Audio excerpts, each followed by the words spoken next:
We can start, madam. Okay, sir. Thank you. Good evening, respected teachers and dear students. Rsacp Mumbai takes pleasure in hosting this unique webinar on patient safety. Patient safety is an increasingly recognized issue in healthcare, and there is sound evidence that non-technical skills training enhances patient safety. Rsacp Mumbai, in association with Department of Pediatric Anesthesia, KEM Hospital, conducted a workshop marking the Foundation Day celebration last week, which was a thumping success. We would like to recreate the same today in this webinar. The role play by the PG students was the high on that day. We are very sorry that we cannot incorporate role play in today's webinar. However, our speakers will definitely present the scenarios to all of you. I would first like to request Dr. Tej Kaul, our patron, to kindly say a few words.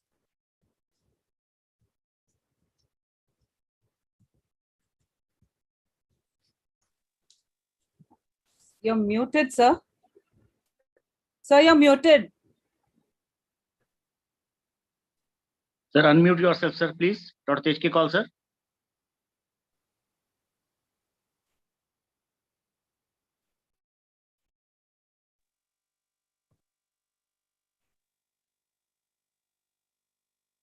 Call, sir, you need to unmute yourself, sir. You are muted. Sir, please unmute yourself. Can you hear me, sir?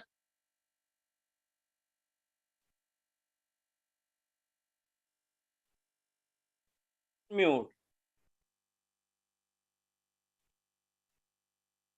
Madam, I think I'll just make him a call. You can call him. In the meantime, we can. Yeah, now sir is audible. Please go ahead, sir. Sir, please go ahead. Yes, sir. Yes. It was saying host is not allowing you to get out. Very good evening to every person. Dr. Indrani, Dr. Naveen, Dr. Vishal, all the participants.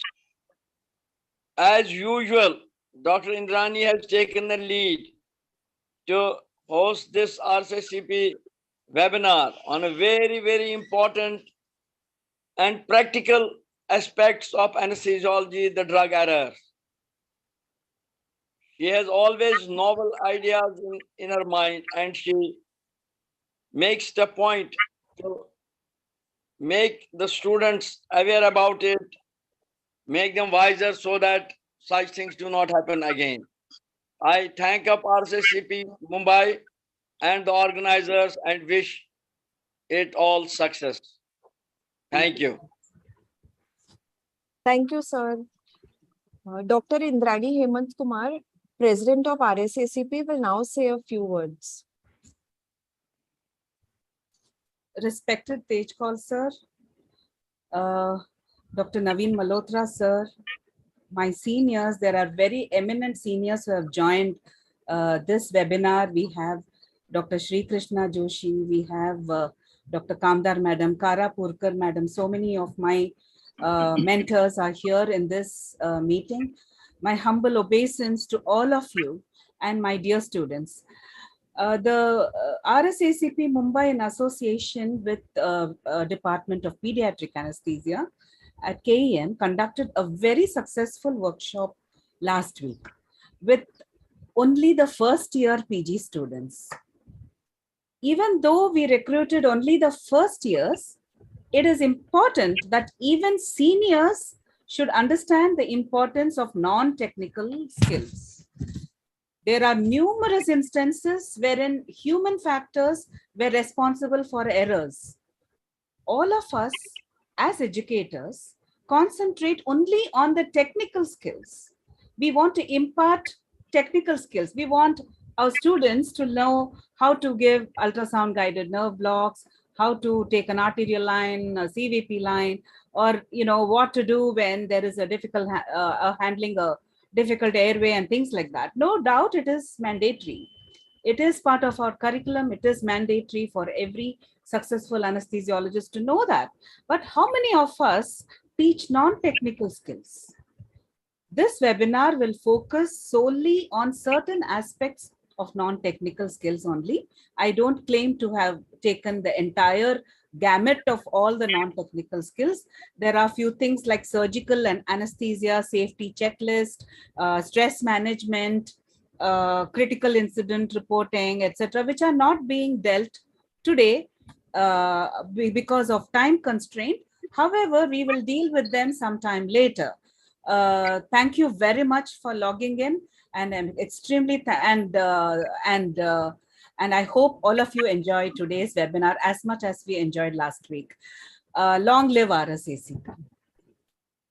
Thank you, madam. I now request Dr. Naveen Malhotra, sir, President-elect Rsacp, to kindly say a few words.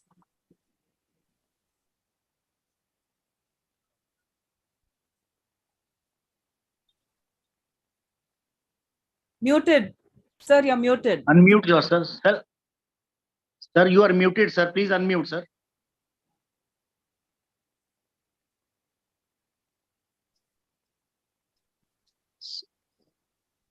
You are muted, sir.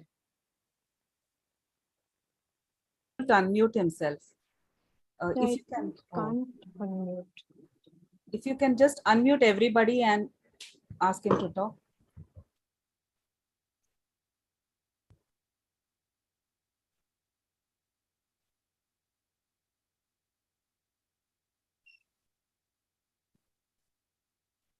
Vishal, you have to ensure that you unmute the persons whom you invite, since you are the host. So back-to-back columns with Dr. Kaul and me. But anyhow, heartiest congratulations to team Rsacp Mumbai for back-to-back consecutive programs on the patient safety workshop. And I'm thrilled to see the topics, the communications, medication errors, and working together as a team. So, and eminent speakers, Dr. Gauri, Dr. Anjana, and Dr. Rankita from Melbourne. So I'm very eager to listen to all of you, and heartiest congratulations to Madam Indrani and her team. This forms a part of our Foundation Day celebrations, which are going to be held on 24th. On 23rd, we have another program lined up in Kolkata, which our immediate past Vice President, Dr. Sarbri Swaika, is doing on simulation for the postgraduates, and preparations are in full swing. And response is very, very huge in Kolkata for that. Thank you for inviting me here. Thank you, sir. Thank you so much. Dr. Vishal Singla, our dynamic secretary, will now address all of us. Good evening, everyone. Good evening, respected Pattern Dr. Tej Kaul, sir, President Ma'am Dr. Indrani Ma'am, President-elect Dr. Naveen Malhotra, sir, all the GC members and all the dignitaries on the dais. Thank you to each and every one of you for being here with us today. Rsacp has always been pioneer in promoting academics, and I would like to especially congratulate team Mumbai and especially our President Dr. Indrani Ma'am for bringing in the so relevant topics in this current workshop. Madam has always brought in the topics which are not relevant only in the field of anesthesia, but also in the field of fields related to daily day-to-day life issues, be it stress management, be it medical legal issues, be it these like the topics we are holding it in the current workshop. As a part of the workshop series, this is the first workshop, and for today's topics, I would like to thanks Madam Indrani and Team Mumbai. I would also like to thanks our the chairpersons for to make who would make the discussion interesting and lively. And once again, I would like to thanks each and every one of you for being here with us today. Thank you very much. Thank you, sir. So without much ado, we will now start the webinar. And since it's already reaching midnight in Australia, there will be a small change in the sequence of the lectures. Dr. Rinkita Sinha will be delivering the first lecture. She is a gyneco-oncologist working in Monash Hospital, Melbourne, Australia. She was physically present last week at the workshop at KM with us. But at present, she will be talking live from Melbourne on a very important topic, communicating effectively. Over to you, Rinkita. Thank you so much, Dr. Raylene. I'd like to thank, while I'm trying to figure out if my screen will share successfully again or not, I'd like to thank Dr. Indrani for inviting me. I feel very, very lucky and very blessed to be invited to speak on such an important topic and such a topic that's so close to my heart. That is being able to communicate effectively. I don't know if everyone can see my screen now. Okay, that's good. So first of all, my name's Rinkita. I'm from Bombay. I did all of my training from Bombay. So Bombay is where my heart is. Physically, I'm in Melbourne now, unfortunately. And I feel very, very blessed and very lucky because speaking to a room full of a room or a webinar full of anesthetists for a surgeon is a dream come true. To have so many anesthetists listening to me with such rapture is absolutely a dream come true for me. So I feel very lucky. Thank you everyone for giving me this opportunity. So first of all, I think the biggest issue that we have when we're trying to communicate with each other is that we think we are being cleared. And that's exactly what I'm trying to say here. We think the other person has understood what we are saying, but we're not absolutely sure. And there's no way we can really know when we're having normal conversation. So in day-to-day life, we make do, we get by. But when it comes to clinical situations, clinically dealing with our colleagues, dealing with our peers, dealing with seniors or juniors that we work with, as well as dealing with patients and their relatives, it's really important that what we are trying to say is not just heard, but it is listened to as well. And they're actually understanding what we're trying to say. So I think that's where this comes from. My background is I did medicine in Bombay. I'm a Bombay girl. I started my residency at Wadia Hospital, in fact, which is, as you know, people know, attached to KEM Hospital in gynecology and obstetrics. But then I left that and I came to Australia for multiple reasons.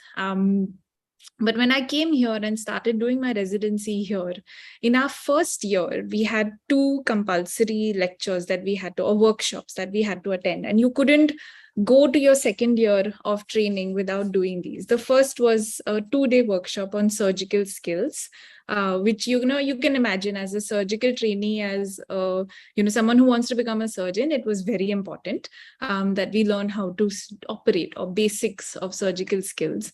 And the second workshop we had to do was a 2-day workshop on communication. And when I was going for that workshop, I remember thinking, oh my God, what am I going to sit there and listen to for 2 days on how to communicate? But at the end of those 2 days, I was completely blown away.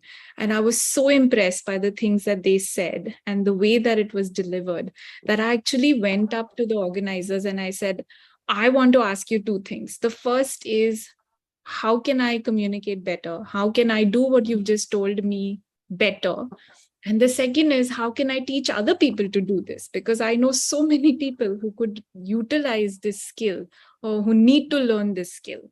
So that's where my journey into, doing what we are doing today started. Just going to try and see. Yes. So why is it important that we communicate effectively, not just with our peers, but also with everyone else? The first is that lack of good communication can cause clinical errors. It can cause unclear instructions. As a result of all of these poor outcomes, like I have told the sister, 1 pint fluid ka lagao, or 1 pint fluid do. But I haven't clearly told sister what I want her to give, how much I want her to give, at what rate, whether I wanted IV or oral. I haven't been clear in my instructions. Things like ye dawai do, or, atropine de do, ya atro de do. I have to be clear about my instructions. And the same thing when we're talking to our, colleagues, or like communicating with each other, giving each other over at the end of a shift, or giving a reference for a patient. All of these together, errors in all of these, or lack of clear discussion in all of these, can cause poor outcomes for our patients, which is the one thing that we're trying to prevent. We go into work every day wanting the best for our patients. So, communication is a big part of that. The other thing I think is, it's, another thing we need to pay attention to, especially in emergency situations, is closed loop communication. So, Dr. Gauri, can you give me one syringe of atropine. And Dr. Gauri replies saying, yes, Dr. Rinkita, here is your syringe of atropine. This is closed loop communications. I have given clear instructions to someone and I have received clear feedback from that person saying that they have heard me and they have actioned what I have asked them to do. So that is very important when we're talking about especially communicating in emergencies. The other thing, I mean, this is when we're communicating with each other, when we're talking to each other. What happens when we're not clearly speaking to our patients or not clearly speaking to our relatives? That's when we get, unhappy patients, disgruntled patients, which can later on lead to litigation and violence. Now, I know this is an oversimplification of, a very serious issue, but it is a part of it. And it is something that we need to think about as medicos and what we can do from our side as well. So this is another important thing, right? Two people having simultaneous conversation does not mean that they are actually talking to each other or actually communicating with each other. They could be having two parallel conversations that have no relevance to each other. This is why when we're talking to each other as colleagues, when I am calling another colleague to either get their advice or refer a patient to them or, talk to them about a patient that we have both been involved in, we need clear guidance as to how we can say these things. So I don't know if anyone has come across this mnemonic, ISBAR.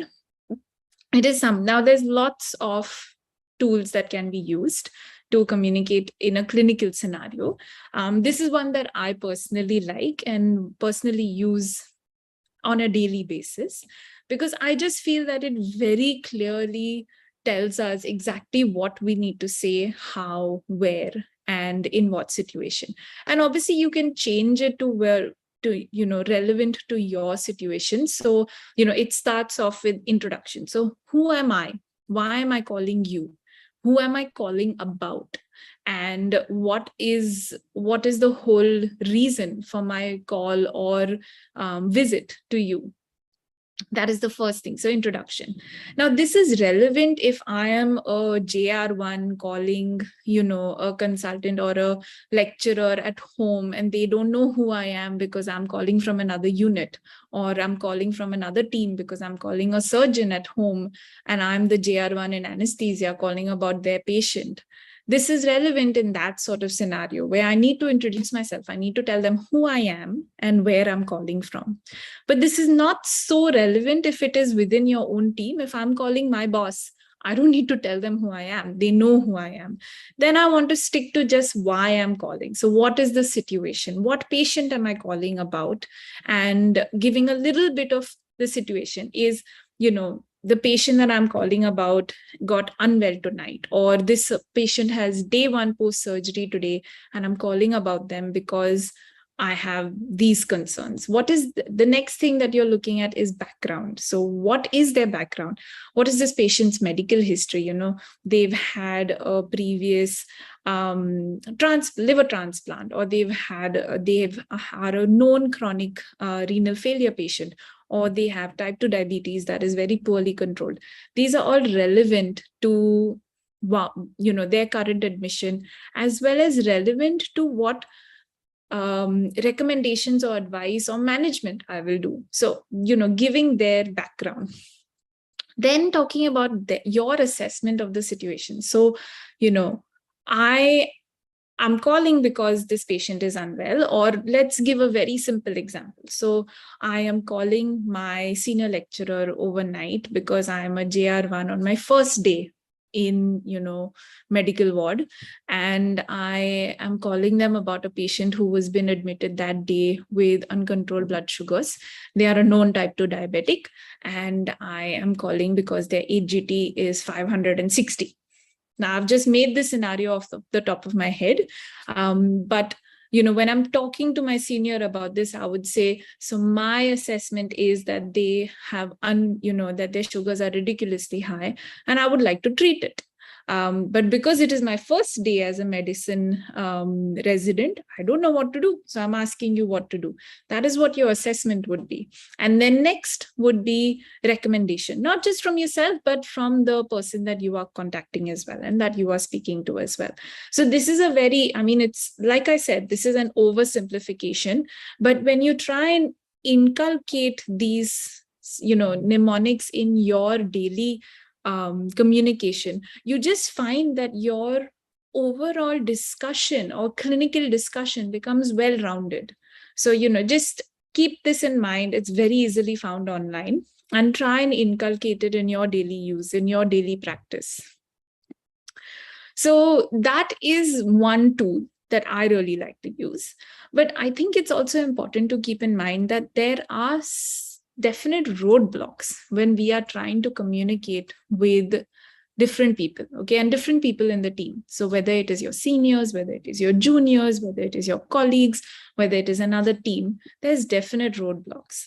And there are a few things that we can do to circumvent these roadblocks. When I say roadblocks, it is when the surgeon is trying to call the anesthetist and the anesthetist is, saying, oh, or the other way around, when the anesthetist is trying to call the surgeon to say, come, I'm ready with the patient intubated, and the surgeon is like, "Main coffee pee raha hu, don't call me, or you guys are too slow anyway." These are all roadblocks. We need to try and open ourselves and not have these preconceived notions when we are talking to each other, this versus that, and that versus this, and this team versus that. We need to forget all of these, and we need to actually be able to work together for our patients. So we need to listen, and we need to seek to understand, just not to be understood, but actually understand what the other people are saying as well. So it's not just important that I am speaking. It is also important that I am listening to what the other person is talking to me. And it's very important that we as teams can talk to each other and understand each other. So, roadblocks in communication or blocking communication would be, don't be silly. Why are you acting like this? You should know better. Stop doing that. You're being silly. You're not making any sense. Forget it. Why are you asking all this? What a stupid question. These are all statements that we need to forget. And particularly as, seniors, as a lecturer or a senior professor at home or in OPD or in theater, when our juniors are coming and talking to us and telling us, sir, ma'am, I have this issue, I have that issue, we need to stop saying things like, why are you asking this? That is stupid. Why you should know better, or you should be better. We need to just try and change what we are saying and say, okay, really, that's okay. If someone comes to you and tells you that they made a medical error, they made a mistake, it's taken a lot of courage for them to accept this and for them to come up and speak up about it. So rather than berating them about it, we need to be supportive of them and say, okay, that's okay. Let's see what we can do. Let's see how we can change the situation. I am listening and I can help you. These are just some things that we need to try and do. And that's when it comes to talking to each other, because, we need to be respectful of each other as clinicians, as specialists. I think the other aspect of communicating as a clinician comes with patients and with their relatives. So I'm sure everyone has heard of duty of candor. When I spoke to the first year residents last week and I asked, oh, has anyone heard of duty of candor? They all looked at me with blank expressions because I could tell very clearly that they had no idea what I was talking about. And that's understandable. They are first years, they're in their first few months of residency. So, they may not know, because these are not things that we are taught in medical school, sadly. But it is extremely important that you and I understand what duty of candor is and what having open disclosure with our patients is about and with their relatives is about, and not trying to cover things and just being open and direct and honest. Our patients are not stupid, and we don't give them enough credit. Doesn't matter how educated they are. We don't give them enough credit for having the knowledge that they need to have, and we can simply tell them what is wrong with them, and they will understand. It's not necessarily their understanding that is the issue always, but sometimes it's the way we are talking to them that could be the issue as well. So again, I really like mnemonics. So is bar was when you are talking to your colleagues. And one that I like to use, or that I find quite helpful when you're talking to patients or their relatives, is spikes.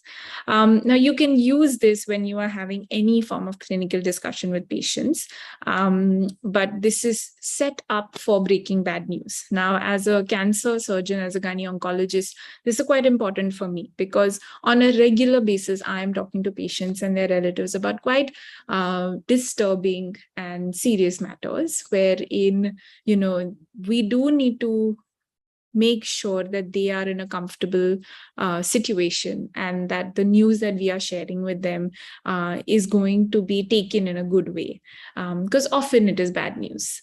So these are just some things that you have to remember. Obviously, this is not true for every conversation you will have with your patients or their relatives, but you can alter them and utilize what you find relevant in your particular scenario.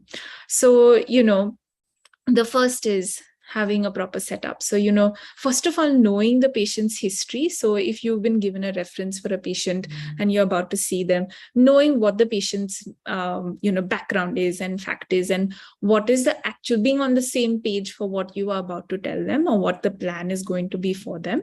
That is the first. So having a setup there, but also having a setup wherein the patient is in a comfortable space. You're not doing it in the middle of the corridor where, there are 10,000 other people around, or distractions, etc. So having that setup, having that space, giving the patient that respect and that space.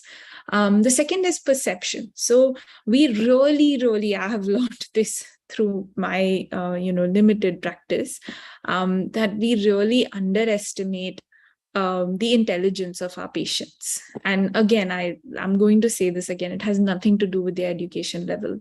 We really underestimate how much they can understand. So the first is perception. So, try getting an understanding of what the patient thinks is happening, or what their understanding of the medical situation is, or how much they already know, and also how much they want to know, because some people really want to know a lot of detail. The others just want to know the crux of the story. They don't want to know all the details. So get that understanding so that you can communicate to them what they want to know or they need to know. The next is, and this is obviously important for my sort of scenario where, we're discussing quite serious, sometimes failure of chemotherapy, not needing to do other cycles, etc., etc. So invite and ask them, is this a good time to talk? This is now maybe not relevant in every situation, but in certain situations, it is a good idea.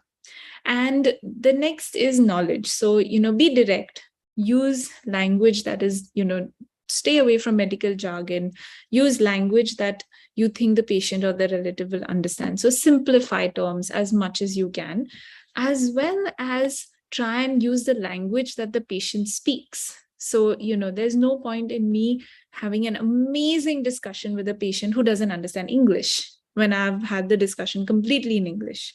So using a language that the patient will understand. Now, this can be difficult. I am aware of that because, we get access to interpreters, because we are not just looking at languages in India, but there's languages all over the world here when I'm working in Australia. And I remember when I was working in KEM, even though I studied in Bombay and I studied in Maharashtra, it was very difficult for me to communicate with the patients that were coming from the rural cities in Maharashtra, because their Marathi was very different from the Marathi I had studied in school. And though I could have a basic communication with them in Marathi, they would not understand what I'm trying to tell them, and I couldn't understand what they were trying to tell me. So I know this is very difficult, but you have to find a solution to this that works for you. For example, I would get the mama and maushi to come and help me, and we'll, ask them to help me communicate with patients. So you need to find a solution that works for you to be able to communicate with the patients in a language they will understand. Then empathize with the patient, understand that, what they are going through is difficult and that you are doing your best to help them, but they have to feel that coming from you. So, use empathetic statements that you think will make them feel that they can trust you. And at the end of all of this, when you have given them, given them all the facts and given them the support and everything that they want and they seek, it's important to summarize. So, we met because of this reason. This is your background. These are the issues you had. This is what we discussed. And, the end of it. So to summarize, this is what we are going to do next, or, this is where we are at right now. And these are the decisions that you have to make. It's always a good idea to sort of round that up. So the patients at that point, if they have any questions, they can ask. So I always like to end it with, does that all make sense to you? Are there any questions you would like to ask? And you can obviously, change this to whatever works for you in your clinical scenario or in your practice, but find a way to open it to the patient for questions at that point. So this is Spikes, which I use I think I would say on a daily basis. Now, this is maybe not as relevant in today's talk, but Indrani ma'am wanted me to discuss this with the first years that we held this similar session for last week, where she wanted me to talk about informed consent. And I think this is extremely important, especially for our residents, especially for our first years, maybe not so much a little bit later, because I remember as a first year resident just going to patients, and I am very guilty of this and I hate to admit it. And if I could go back and change this, go back 15 years in time and change this, this is the one thing that I would change, is I have gone to patients and said, देखो आपको surgery लगेगी, उसमें कुछ हो सकता है, ये surgery करेंगे, प्लीज यहाँ पर साइन करो, and not explain them more than that, which is absolutely, I think now when I think about it, I wonder what I was thinking and where my mind was at. But I have done it and I'm guilty of it. And I have no qualms in accepting that I'm guilty of this, because I have made active steps to change that. And this is what I was trying to explain to the first years, is you may have been told, or you may have been taught just tell the patient to sign here, but that's not right. I know you don't have the time, because I didn't have the time either, but you need to take just a few minutes, come up with your own little, I told them, come up with the spiel of, for each type of anesthesia that you are going to do, because these were anesthesia residents. But I tell my residents as well, the ones that I am teaching, that come up with a spiel for every surgery that you are going to do, and be able to get informed consent, where you are talking about all the risks, all the benefits, all the alternative treatments available, all the management options available, and all the not just immediate complications, but, long-term complications and risks of the surgery that you are recommending, and be able to say this very quickly and get them to sign when they have understood what they are signing for, and not just signing blankly a form that has fine text written all over it that you are just getting them to sign. So I think this is extremely important. Again, not as relevant when I have such senior accomplished people listening to me, but very relevant for our first years and second years, definitely. So just, this was again for their benefit, just a little bit on how they can simplify consent in a way that the patient actually understands what they are signing. So, using simple words, avoiding medical jargon, explaining everything about the procedure, giving a clear description of what they're going to do, and explaining all the risks and complications, making sure that the procedure and all of their details are going to be confidential, and also talking about, like I mentioned earlier, not just the short-term but long-term effects as well, and giving them time to ask questions, so confirming their understanding. And all of this is out the window if it is not written, signed, dated, and timestamped, because no one is going to look at it if it doesn't have those things. I always tell my students that if it wasn't written, it didn't happen. It's as simple as that. So, written, signed, dated, and timestamped is very important when you're talking about consent, because it's a medical legal requirement. It's as simple as that. I think that's about it for my very short talk. Now, this talk was again designed for what we did last week, because my plan was just to speak for a few minutes, and then we did active role play with the students. Unfortunately, on Zoom, I haven't discovered a way to be able to do role play between multiple people. So when and if I do, I will share that information with this cohort. But as of now, what we sort of thought we can do instead is that I can share the scenarios with everybody here, and just sort of give, what were the objectives we were looking for when we were doing this role play with the students last week. Because I hope that it was as helpful to them as I wanted it to be. But I think it is extremely important when you're learning as a student to have to do this and be given a scenario and actually have to think yourself, what would you do if you were in that situation? So that's why we didn't do it on a big stage where someone has to come up on stage and do it in front of people. We got them to do it in little groups so that no one is there listening, judging to them. Their professors and bosses are not listening into what they're saying. So there's no blame and shame over here, but it's just, they have to think for themselves that if I was in this situation, what would I do? Or how would I handle it? So I'll just share a few of these scenarios with you, and I hope I'm not taking too much time doing this, but I think it will be good to sort of just look at them and think of what we would say or do. So I think I'm sharing the actual scenario, but for those who are on their phone or just listening in, I will read out as well the scenario.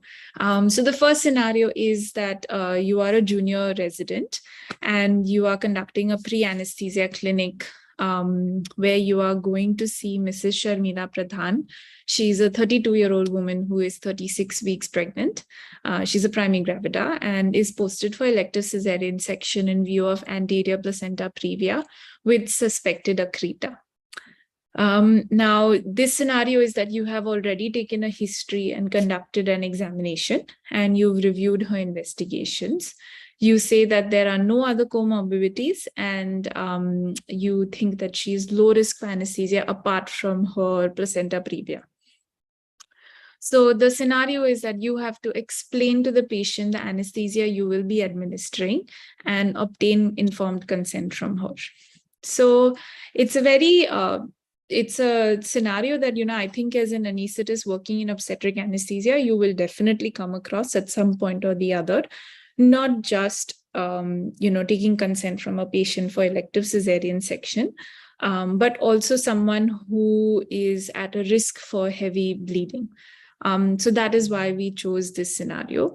So very quickly, I'll go through what objectives we gave the students that they had to cover. We didn't go into the clinical medicine because really we weren't there to judge their clinical knowledge. Like I said, these were first years, so they may not know what exactly needs to be prepared or kept aside for a placenta previa with possible accreta.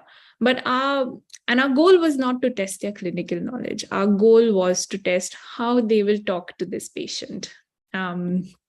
So few objectives that we set up were like I said earlier, is that we wanted them to explain in very simple words that, what they're going to do. So, for example, when they're talking to this patient about anesthesia, because that's specifically what we were targeting and at getting consent for anesthesia. That, they would say that, okay, we are going to give you a spinal anesthetic, which means that we're going to put a needle in your back and we're going to give you a numbing medication, numb you from the waist downwards. So, simple terminology, and preferably in the language that the patient speaks. And then explaining to them that, you've had your blood test before, but the risks of the spinal anesthetic. So telling them what the risks of the spinal anesthetic are, like post-spinal headache, bleeding, infection at the local site, pain, things like that, or, worst case scenario, injury, nerve injury, etc. Usually this is reversible, very few long-term effects that are going to be present. And also explaining to them, because in this, it was very important, because this is a placenta previa, query accreta. It is very important that we talk to them about the fact that there is that small risk of massive hemorrhage during the surgery. Again, we were not judging their clinical knowledge, but this is something that, we need to, in this scenario, talk about. There is that risk that we may have to convert from a spinal anesthetic to a general anesthetic, and then explaining what the general anesthetic means. So, we'd have to put you to sleep. We would have to give you medications or put a tube down your throat so that you can breathe, and a machine can breathe for you. So you won't be awake. You won't understand what is happening. Then it was also important that we talk to them about blood transfusion, because there's a very high risk of bleeding in this sort of scenario, and ensure that we're telling them about having blood kept aside. So cross-match, 4 units, and etc. And then explain to them, post-op, what if they do have a massive PPH, for example, that they may need monitoring for a little bit longer. We may have to keep them in ICU, or etc. And explaining to them all of this. So this is what we expected the students to be able to do. And I must say, I think we had about 10 or 12 groups, and they did really well. They everyone took it upon themselves to go into absolute detail about these sorts of things. Again, not judging their clinical knowledge, but judging how they could simplify this sort of a discussion and explain it to the patient. So this was our first scenario. The second scenario that we did was a slightly different one. So that first one was informed consent, obviously talking to a patient.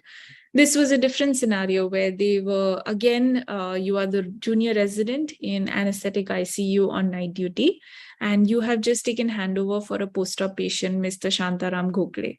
Now, Mr. Gokhale is a 68-year-old road accident victim who has background cachexia. He had an exploratory laparotomy for suspected intra-abdominal bleeding. At the time of laparotomy, a liver laceration was identified and sutured.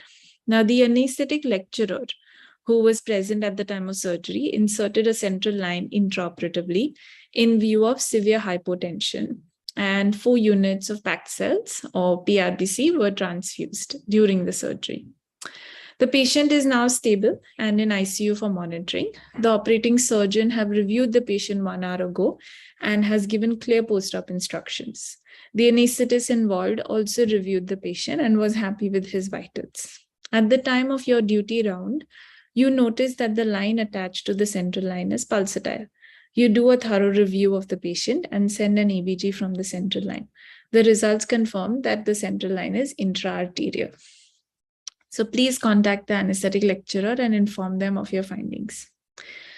So the reason we gave this scenario was because we did want to give a scenario where, as a junior person, you need to talk to a senior about a mistake that has been made. Now, usually juniors are talking to seniors about mistakes that they have made. As a junior, I have made a mistake and I have to call my senior to tell them that, oh, I am very sorry to say that I have made this mistake. But in this scenario, we added an element of complexity to it by making it a scenario where the senior has made a mistake, but you as the junior person has picked it up. and now you need to talk to them about it.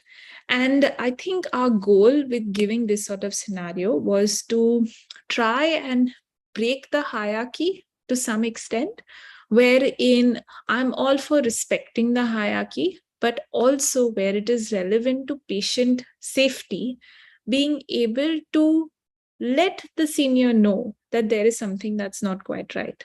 Now, we're not trying to point fingers or, blame and shame over here, but we're trying to say that as a very junior person, I don't know what to do with this intra-arterial central line. Should I continue giving fluids through it? Should I give medications through it? There are all these orders for drugs that need to be given through this line. Is it safe for me to continue and do that? I don't know. And I need to ask somebody. And I would much rather that this junior person that is in the middle of the night in anesthetic ICU looking after this patient and has made this discovery, I would much rather that they feel confident picking up the phone and talking to their senior about it, rather than just being so afraid to talk to their senior that they just do what they want by themselves. So that was the whole idea of giving this sort of scenario, is to tell them that it's okay to pick up the phone and talk to someone about it and tell them that you think a mistake has been made. And the other person on the other side of the phone is going to accept that. Or I think we need to build a culture where this sort of thing is acceptable. And that's why it's not just important for us to have these sort of talks and things for junior residents, but also have, like yourselves, seniors involved, because that's the culture of safety that we want to create for our students and for our juniors, is that it's okay if mistakes have been made, whether you've made it or I've made it. If you've picked it up, please tell me about it so that we can all rectify it together. So this was the whole idea behind the scenario. And the objectives are, we wanted them to use ISBAR in this sort of thing, because the presumption is that the person you are calling or the anesthetic lecturer you are calling doesn't know who you are. So that's where you are identifying yourself. You are telling them where you're calling from, and you're telling them about which patient you're calling about. And then you're giving them a situation and background of why you are calling, what is the issue, what are the parameters of the patient, what are the vitals of the patient, what are the tests that you have done, and why you think that there is an issue, all of that background. Also, that this patient, what their background is, that was a road accident victim, they are cachexic, they were hypotensive in OT. So, reasons why that mistake could have been made, that it was intra-arterial rather than intravenous central line. And also, you're talking about the fact that, they were given blood, but now their ABG shows that it is intra-arterial.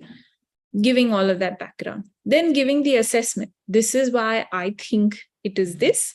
And, what would you like done next? So, do you, questions about, do you want us to do the INR, or do you want us to do the APTT? And you want us to see, do you want us to take it out? Do you want us to leave it in till someone more senior comes in and has a look to decide whether they can take it out or not? All of these things we wanted them to sort of cover. And that's why ISBAR came in, because they could very clearly use these and cover. So that was our second scenario. The third scenario, we took it up a notch, just a little bit. And we spoke about drug error or drug delivery error, because Dr. Gauri took an amazing lecture on drug safety, which you will be having shortly. But we sort of utilized that background for this scenario. So I'll read it out very quickly. Now, you are the anesthetic lecturer posted in obstetric OT for the day. Your first patient is Mrs. Priyanka Diore, a 28-year-old primary gravida posted for elective section for breech. You perform a spinal anesthetic and achieve a good block. The procedure is uncomplicated and she has 400 cc blood loss. Both mother and baby are well at the end of the surgery. You prepare to transfer her to recovery, and at the time of transfer, the junior resident mentions that in pre-op bloods, he noted that Mrs. Diore's potassium level was low. K was 2.2. He asks if he should replace the potassium while she is in recovery. You agree and advise him to start 20 millimoles of KCl in a 1 liter normal saline pint to continue over the next few hours. You transfer Mrs. Diore to recovery and prepare for your next patient. Suddenly, you hear commotion in recovery area and go back to see that Mrs. Diore was given IV KCl bolus instead and now is in arrhythmia. She proceeds to have asystole and you call for help and commence CPCR. You successfully resuscitate Mrs. Diore and intubate her. Her vitals are now stable and you have given calcium chloride. You transfer her to ICU and give handover to the ICU in charge regarding the patient. Please contact the operating gynecologist to inform them of the events. So this again, scenario was created to give that sort of, situation where surgery has been completed, everything has gone really well. And, every patient was stable, mother and baby are fine, you transfer them out. And then things go bad and they go very, very bad, where the proverbial hits the fan. So this is that sort of scenario. Again, we were not testing people's clinical knowledge. So we did not want them, we didn't want to know what sort of resuscitation they would do, what they would want to do. We purely wanted to know how they will convey what happened to the operating gynecologist.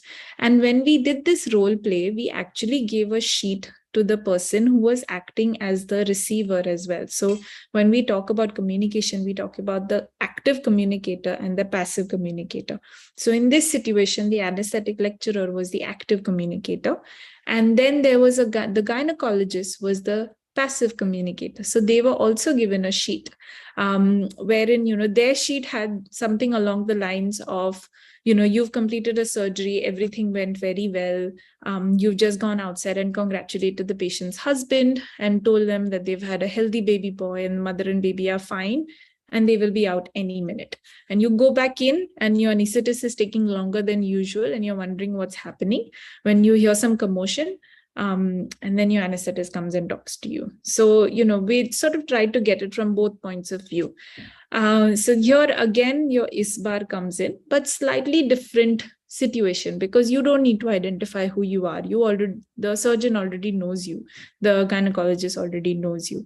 You just need to talk about, the situation, what is happening, go into the background, go into the assessment of why this happened, why, acceptance of that drug delivery error, that this should not have happened, but it has happened. And what were the interventions that were taken and that the patient is now stable and has been transferred to ICU and for observation and monitoring. And then talking about, together, when you're talking about recommendations in this sort of scenario, you're talking about, so we're going to monitor the patient, but also we need to give combined open disclosure to the family, because this is the time when we can't be pointing fingers. तुम्हारी वजह से हुआ, नहीं तुम्हारी वजह से, और नहीं तुमने क्यों drug दिया, नहीं मैंने क्यों ये किया. We need to stop. We need to forget all of that. And we need to together be able to talk to the patient's family about what's happened to their very healthy patient, or otherwise really healthy patient. And then also debrief with the team involved. So, this sort of scenario is very stressful for everybody involved. So, the resident who wrote up the drug, the nurse who gave the IV bolus, they get very, very stressed in this sort of scenario. It's very important to debrief with them. It's very important to tell them that to make mistakes is human and it's okay and it should not have happened. But now that it has happened, we need to move beyond it and try and bring, processes into place where such a thing does not happen again. So that's where the root cause analysis comes in, so that in the future we prevent such sort of events. So, if this sort of situation has happened, then we make sure that two people are checking the drug that is ordered, and that if the lecturer has advised the drug, then they write it up rather than the resident writing it up. Or if the resident is writing it up, they check with the lecturer exactly what they want, at what rate, etc., etc. So these are again important, and that comes in. And the last scenario in case everyone is starting to get a bit bored, was that we made it such that the gynecologist and the lecturer together now have to inform the patient's husband about this entire event that has happened. So I'll read it very quickly. Of Mrs. Diore has been shifted to ICU, remains stable. You have clearly noted down the sequence of events and informed the respective head of units. You now call for Mr. Prashant Diore to explain the events that transpired with his wife. And you have to now perform open disclosure with him as a team. It's important here that you're doing it as a team, because we don't need the anesthetist blaming on the student blaming it on the nurse, and the gynecologist blaming it on the anesthesia team. Doesn't matter. For the patient, you are the doctors looking after them. They don't know what your labels are, and really it doesn't matter what your labels are. You are a team looking after the patient. So that's why you do the debrief as a team.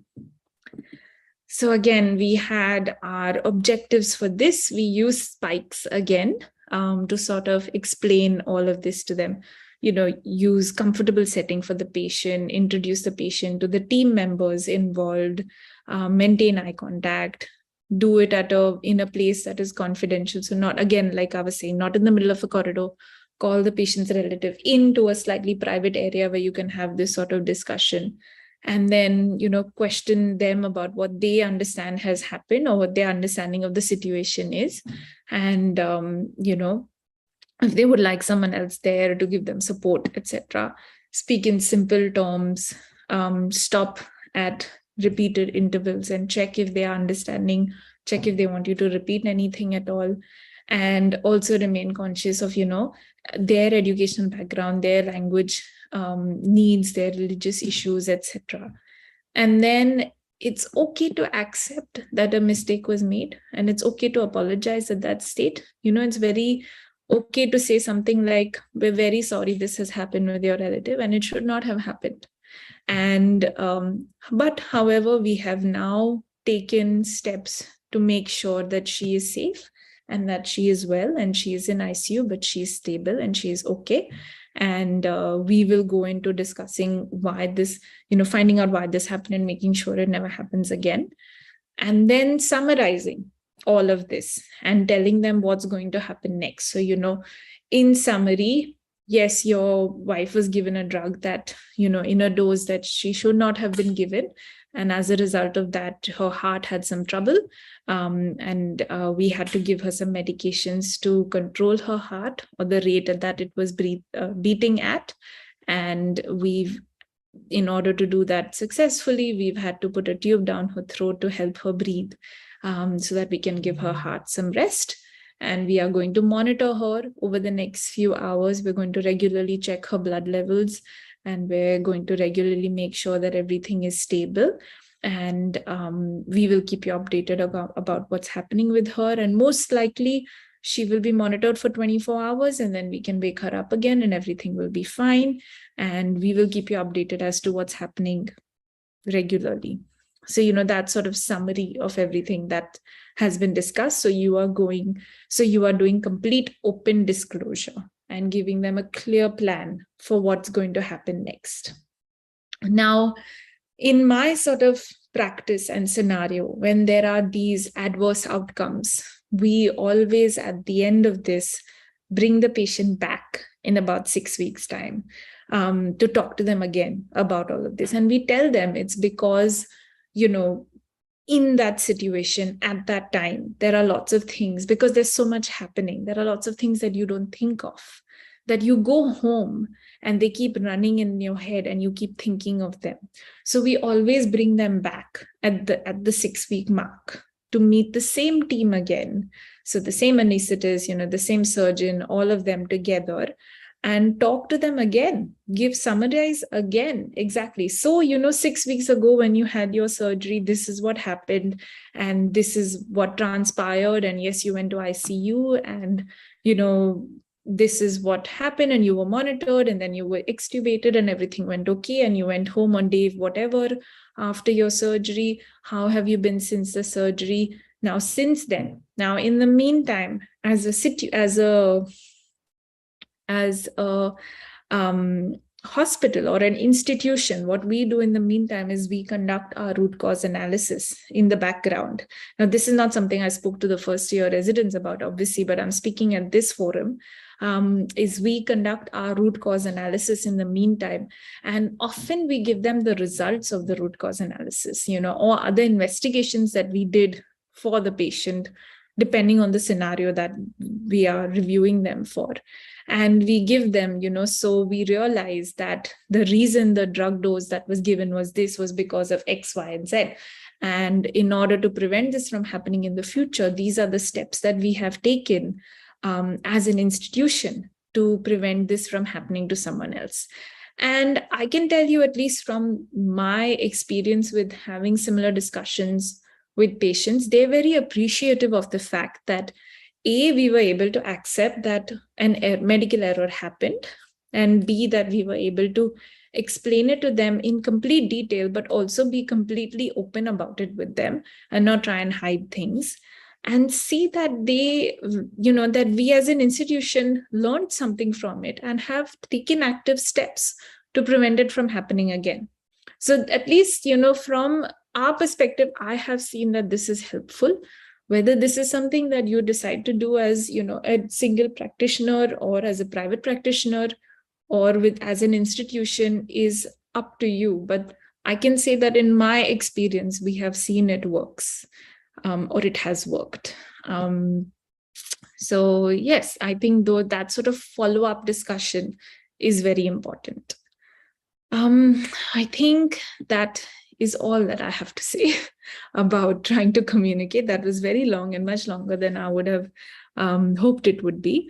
But I hope that I have shared some insights into what I feel helps with communicating not with your peers, but also patients and relatives. And I hope that there is some more clarity that has come in. Well, I'm sure these are things that you all have heard of or know of anyway. So are there any questions or anything from the panel that I can help with? If not, then we can move on to the next talks.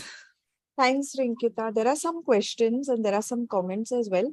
So Dr. Mohan Pathak has asked, a rowdy mob has attacked a hospital and beat the doctor and staff, and later it was known that some mild action was taken. So how do you handle this kind of situation?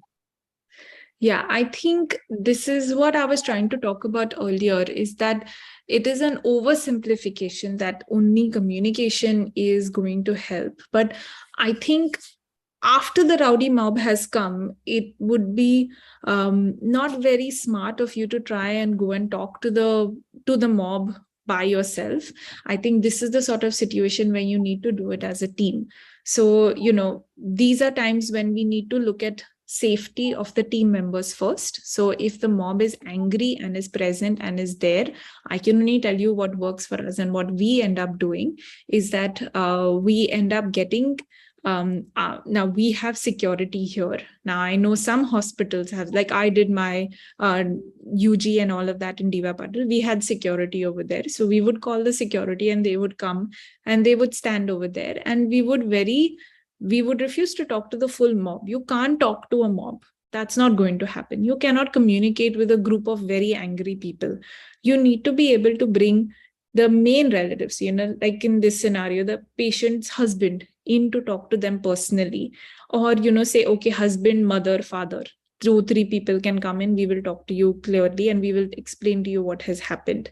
And the main thing here is that, and I think this may be me simplifying it, and this might be my opinion, and lots of people here would disagree potentially, that I think a lot of anger stems from lack of knowledge, and a lot of anger and disgruntlement stems from the fact that they just have no idea what is going on.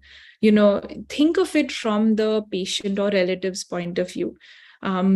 When we gave this scenario that I did, the one where the husband and all of that, when you're talking to the husband, the sheet for the husband actually said that, the doctor came to speak to you 5-6 hours ago and told you that you have a healthy baby boy and that your wife will be out in the next 10 minutes. But it's been 6 hours and you haven't heard from anyone. And now you are asking the nurse and the nurse doesn't know, and you're asking various people and nobody knows. So think of, you being that husband who was told by the doctor कि सब ठीक है, सब हो गया, आपका बच्चा हो गया, आपका, लड़का हुआ है, मुबारक हो. But 6 hours have gone and you haven't seen the wife, you haven't seen the boy, you don't know what's going on. So you will start to get concerned, you will start to get worried, no one is giving you any answers. So now you start to think that the doctors and nurses are hiding something from you, and you start to get angry. That's when you start calling people and saying कि पता नहीं क्या हो रहा है, ये doctor ने हमको बोला सब ठीक है पर अभी कुछ नहीं बोल रहे हैं, कहाँ से क्या हो रहा है, सब छुपा रहे हैं, पता नहीं मेरी बीवी को क्या हो गया. A lot of that stems from lack of knowledge or just lack of being able to,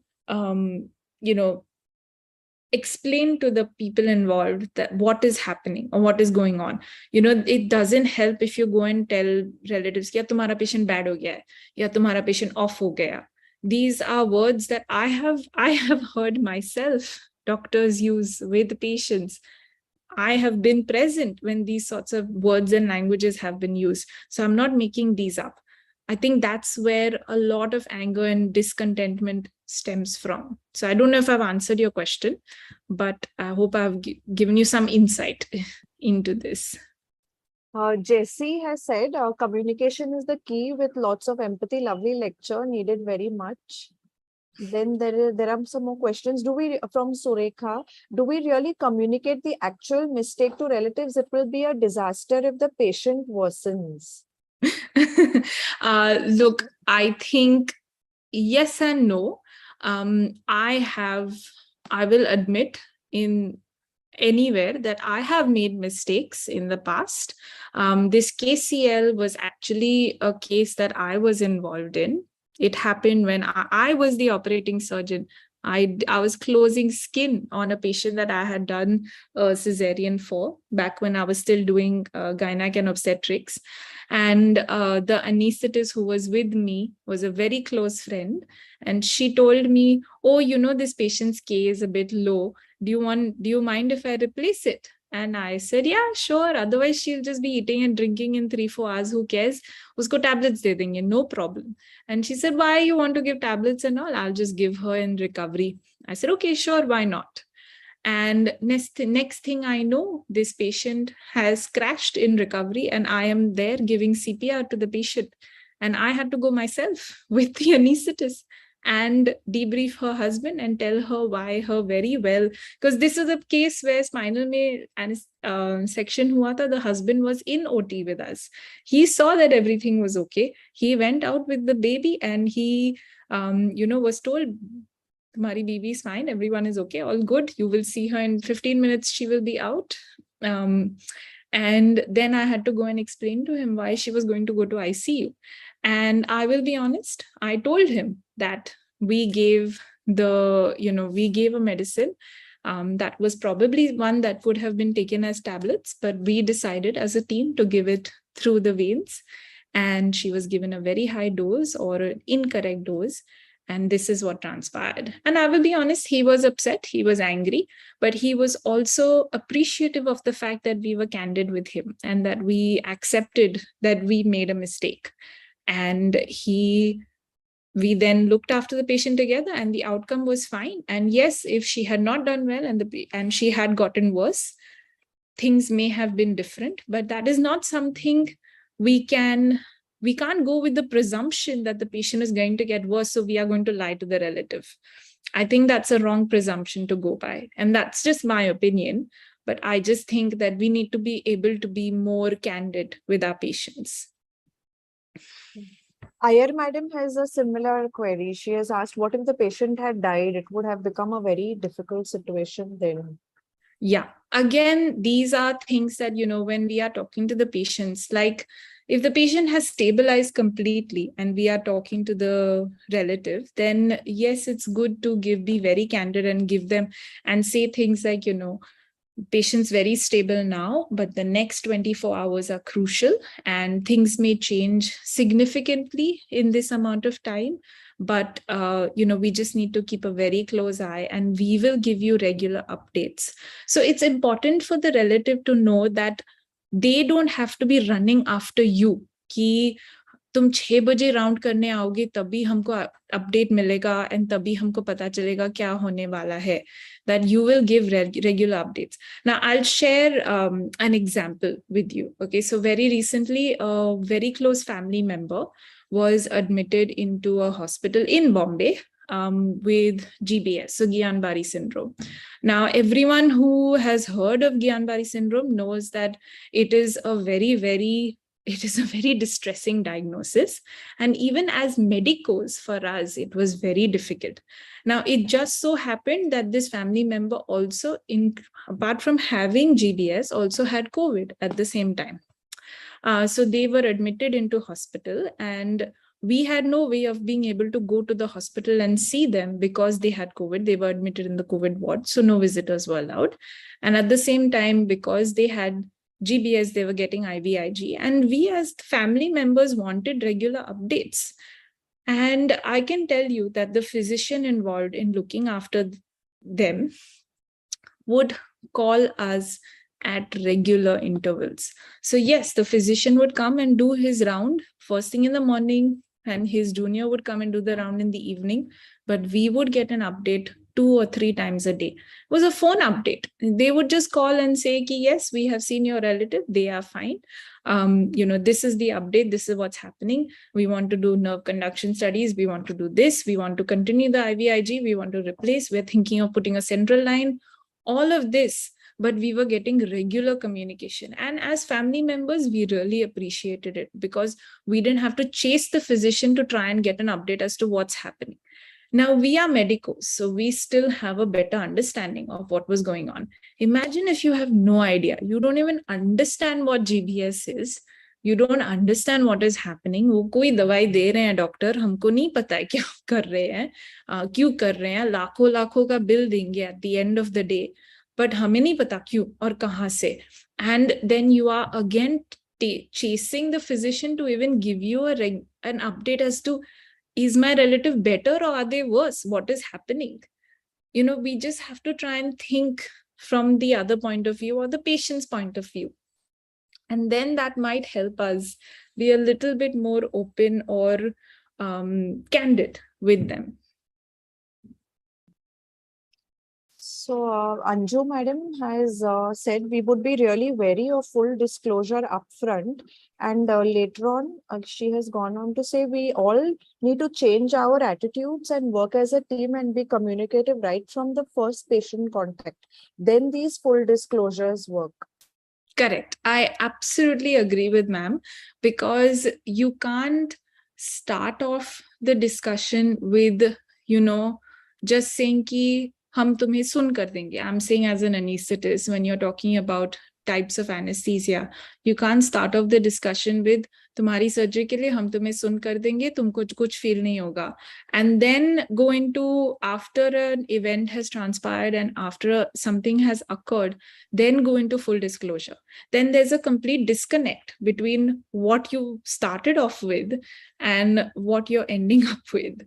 So we need to start off with being very open and very expressive about everything that could potentially be involved. And then when you're doing full disclosure at the end, it's better accepted because you are telling the patient, these are the various risks of anesthesia and this is what could happen, this is what could happen. Not in a way that you're trying to scare them, but in a way that you are being you're giving them all the information that they need when they are signing that piece of paper.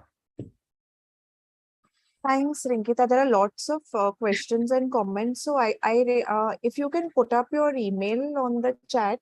So Sure. I think since we're running short of time, we need to move on to the next speaker. So you can directly, people can directly ask her the questions on her email and you can answer them there. So thanks again. We now move on to our next lecture by Dr. Gauri Ganga Khedkar. Dr. Gauri is a consultant anesthesiologist at Tata Memorial Hospital, Mumbai, and she will be speaking on preventing drug errors. So over to you, Gauri.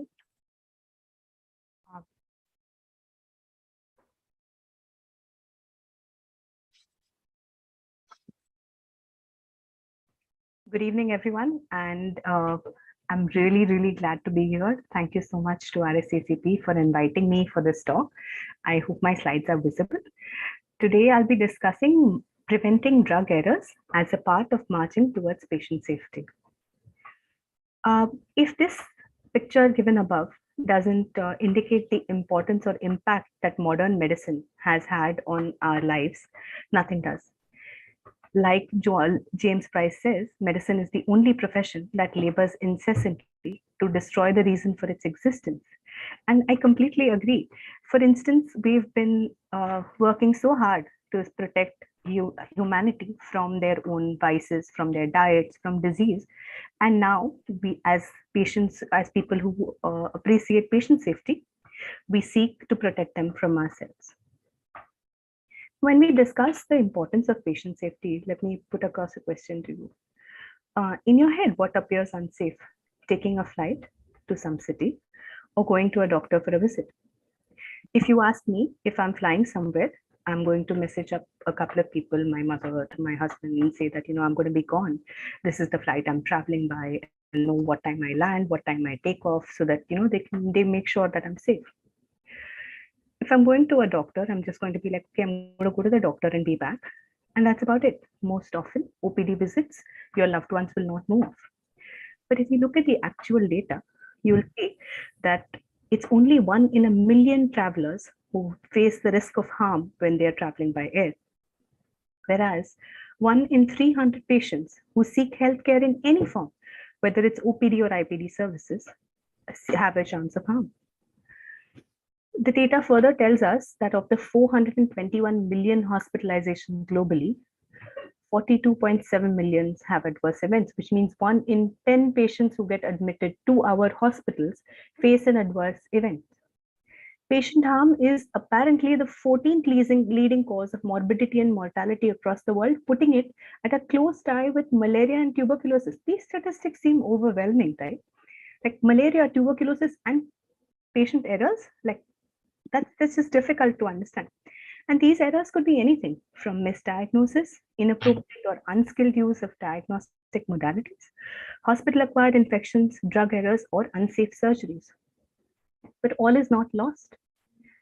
In the United States alone, when focused patient safety improvements were done, they found that over 5 years, they were able to save $28 billion. What it led us to understand is that patient safety is the cornerstone of high-quality healthcare. Why are we discussing medication errors in particular? Is because this is the leading cause of all of these healthcare injuries or healthcare harm. These are the leading cause of injuries and avoidable harm. The annual global cost associated with medical errors is $42 billion, which is 1% of the global expenditure on health, which is a very large number. This prompted the World Health Organization to start its 3rd global patient safety initiative, which was medication without harm. The goal of this initiative is to reduce the level of severe avoidable harm related to medications by 50% over 5 years. What happens when there is drug harm? I'm just putting up screenshots. This is a simple Google search. What happens when drug errors happen? As you can see, it's just a catastrophe. It's important to understand at what steps medication errors can occur. Like giving a medicine is not a simple task, right? You have various steps that you follow with regards to administration and dispensing of medicines. So at any point of time, right from the time you prescribe a medicine to the pharmacy, to somebody actually reading it out and raising a requisition to the pharmacy, to the dispensing from the pharmacy itself, preparing the medicine, actually administering it, documenting what you've done, and then monitoring the patient after the medicine is given, the harm could occur at any point. Why do these errors occur?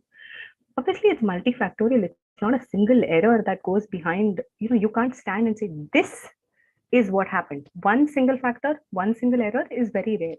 Multiple factors are involved, which could include healthcare professional factors, patient factors, the medicine factors, and other factors such as the task, process, or environment factors. We have this small video, which my resident and staff nurse kindly consented to being a part of. Let me just show you. I'd like to call this video "The Problem Detected, Crisis Averted."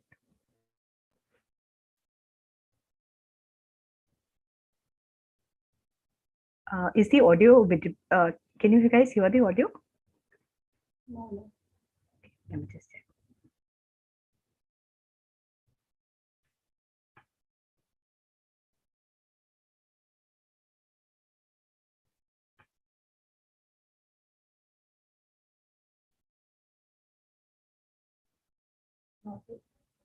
Okay, I'm having some trouble with the audio.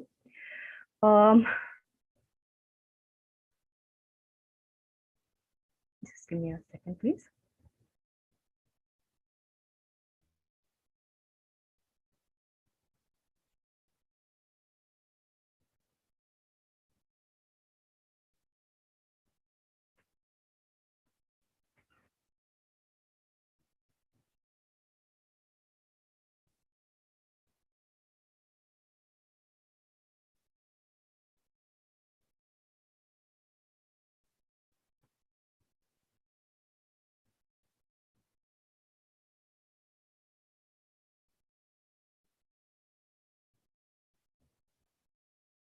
My apologies for the video not playing. Let me just transcribe the video to you as it happens. Okay. So this is my staff nurse who's looking through the order sheet, and she finds that tablet NAC has been issued by the pharmacy. She quickly calls my resident over and she asks if this is indeed the medication that needs to be given. She notices that the patient has undergone a CT scan the day before and also has CKD. So she thinks this may be wrong.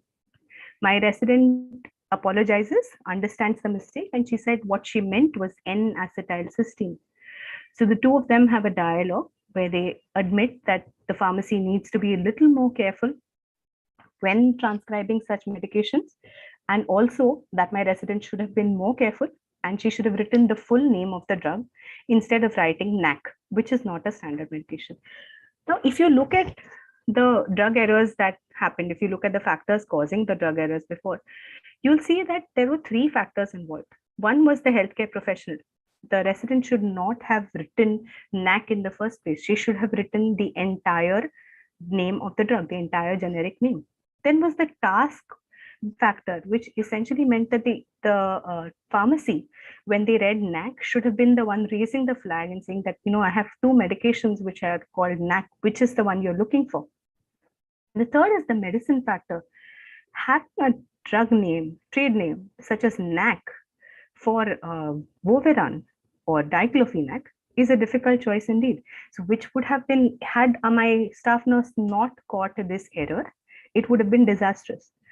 I have to admit that though this is an enactment of what had happened, this is something that had actually happened in one of our ward rounds, which we had picked up, and hence this was chosen to be displayed here. So the choice is not, you may not be able to go to the company and ask them to change the brand name, but it definitely remains within our perspective to not order medications with the same name, which could lead to confusion. So when we actually look at the healthcare professional factors in details, you'd find that most of our healthcare providers, particularly in India, particularly our residents, are extremely overworked. When they're doing their rounds, the focus is on actually finishing the round and getting to the task at hand, because, this is the cut work, right? Like the writing the orders, doing the CTOs, and then they move on to everything else, which is actually what they're out here to do. So they tend to be distracted during the procedures. They may have a lack of knowledge or skills. Like, for instance, my resident was aware that by NAC, she meant N-acetylcysteine, and that NAC was also the trade name for diclofenac, but she may not. It is entirely possible that she remained completely unaware. It could be an unfamiliar task or process. For instance, the person dispensing this medicine from the pharmacy may have been unaware that what the medication was sought for and what he was actually dispensing in the process. What is also important to take into account is bad handwriting. For instance, take this prescription into account. It's a very long prescription, way too many drugs. And honestly, the only word that I can read out of this is the word HIV. So if there was a prescription that came to the pharmacist that looked like this, poor soul, yeah, how would he even know what to give? So then he at least read the word NAC, right? At least he gave something that looked like NAC to him. So what are the solutions to this? So what we do is, the drug order sheet on the right is by no means perfect. right? But at least it's better than the first one. So this is a standard our standard hospital drug order sheet. So we ask that drug orders be written in capital letters. Only standard abbreviations are to be used. NAC, for instance, is not a standard abbreviation, so does not find any name. Use generic names as far as possible, which is not happening in our drug order sheet here, but is taken fair. There is some amount of control over that. A verbal handover to the nurses. Now, I understand that this would be a controversial going in, but what I essentially mean to say is, when you write it, make sure you go over it with the nurse. Like Dr. Rinki said, close the loop, right? So you say, sister, I have written these medicines and this is what I want administered. So you write it and then you go over it with your sister, but like with the staff nurse. But like Dr. Rinki said, if you have not written it, it does not exist. So simply verbal handovers will obviously not be okay. You need to avoid distractions. And every time you write anything, you prescribe, transcribe, or you dispense medication, you administer medication, you need to reconfirm patient identity. What about patient factors? The patient factors are essentially, they could have language or literacy issues. They could give you incorrect history, or there could be unavailable documentation, or there could be simply this. I'm just going to go ahead and presume that you're not going to get an audio, but fortunately this comes with subtitles. Just going to give it a small amount of time.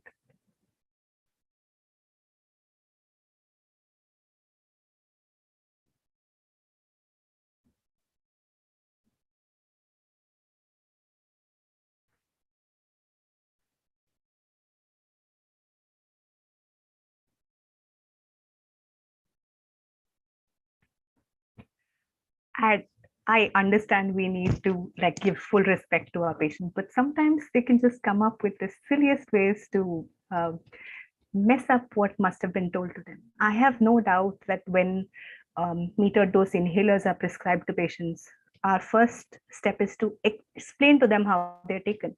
But it's entirely possible that there is a cognitive error on their part, or an over-hassled resident has said it, you know how to do this, right? And then the patient says, yes, I've done this, been doing this my whole life. So I know what to do. You just give me another pump and I'm good to go.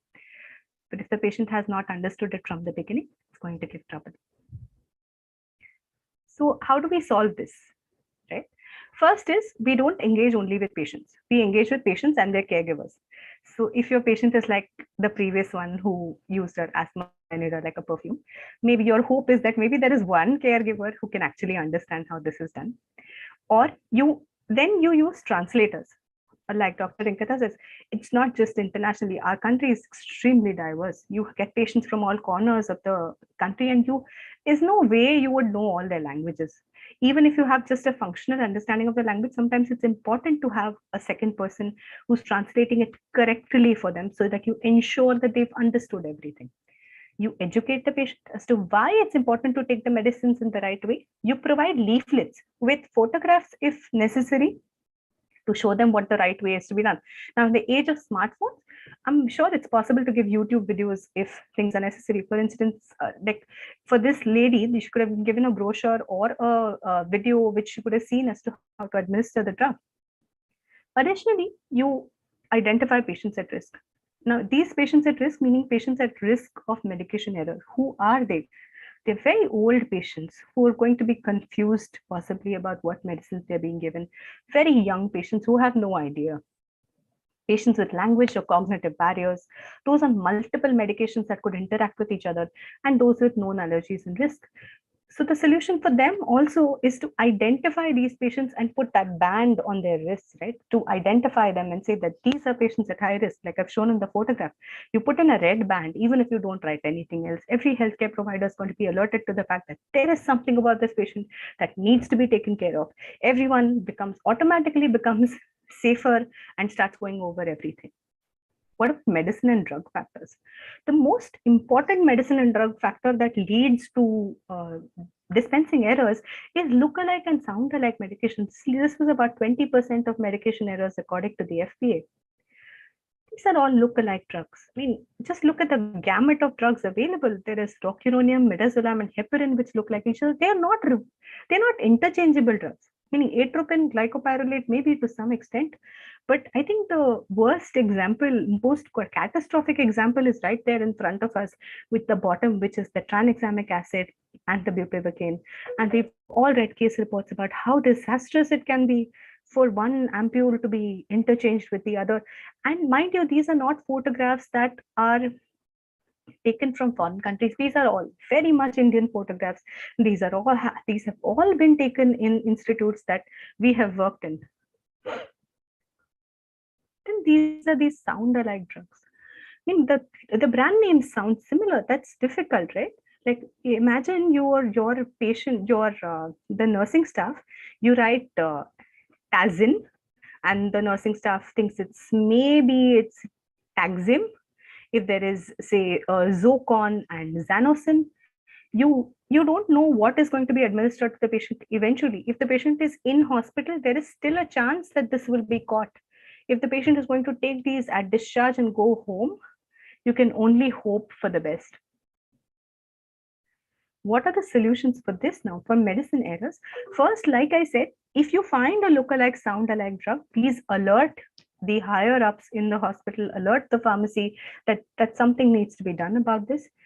For anesthesia drugs in particular, you need to have printed color-coded labels. So if you have printed, they color-coded based on the group of drugs they belong to. For instance, opioids are usually blue, vasopressors are usually light pink, and you have the skeletal muscle relaxants in a bright red.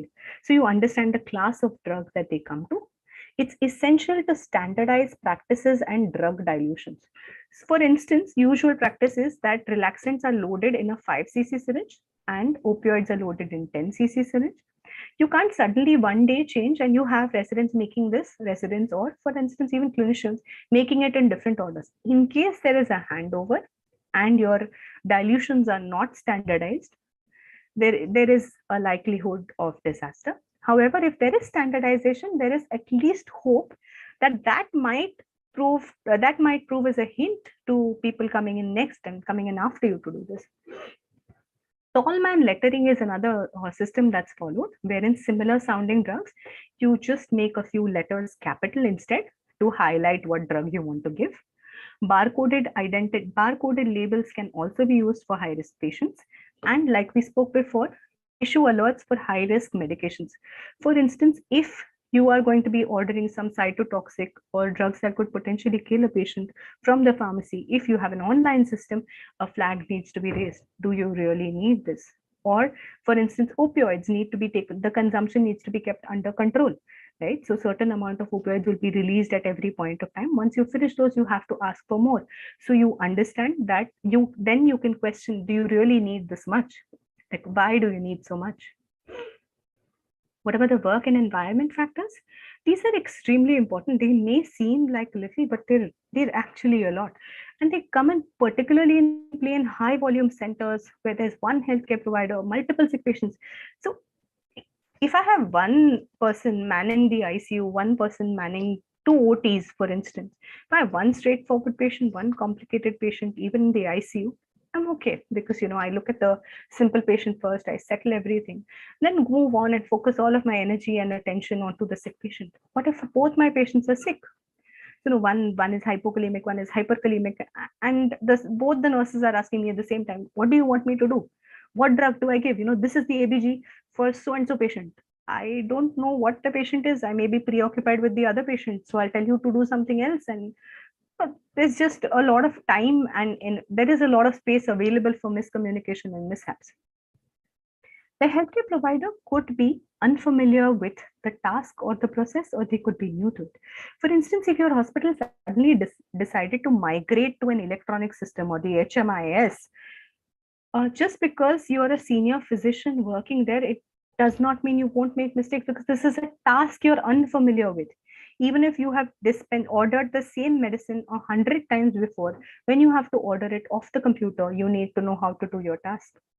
The system itself could be overburdened, like you have a slow system, you have papers that need to be sent from here to there, and you have one single mama doing it. It's difficult.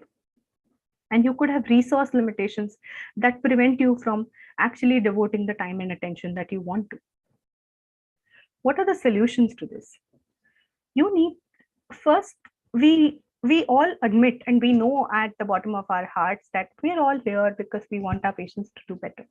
We want them to have good outcomes, and we want them to all go home and enjoy their lives and healthy lives. So all of these solutions are not aimed at blaming anything. The regular reviews have to be held to see these sort of situations. Are there lookalike, sound-alike drugs coming in from the market? How do we solve this? Is this mistake occurring too frequently? How can I prevent it? Then you need to look for ergonomic solutions which are tailored to each environment.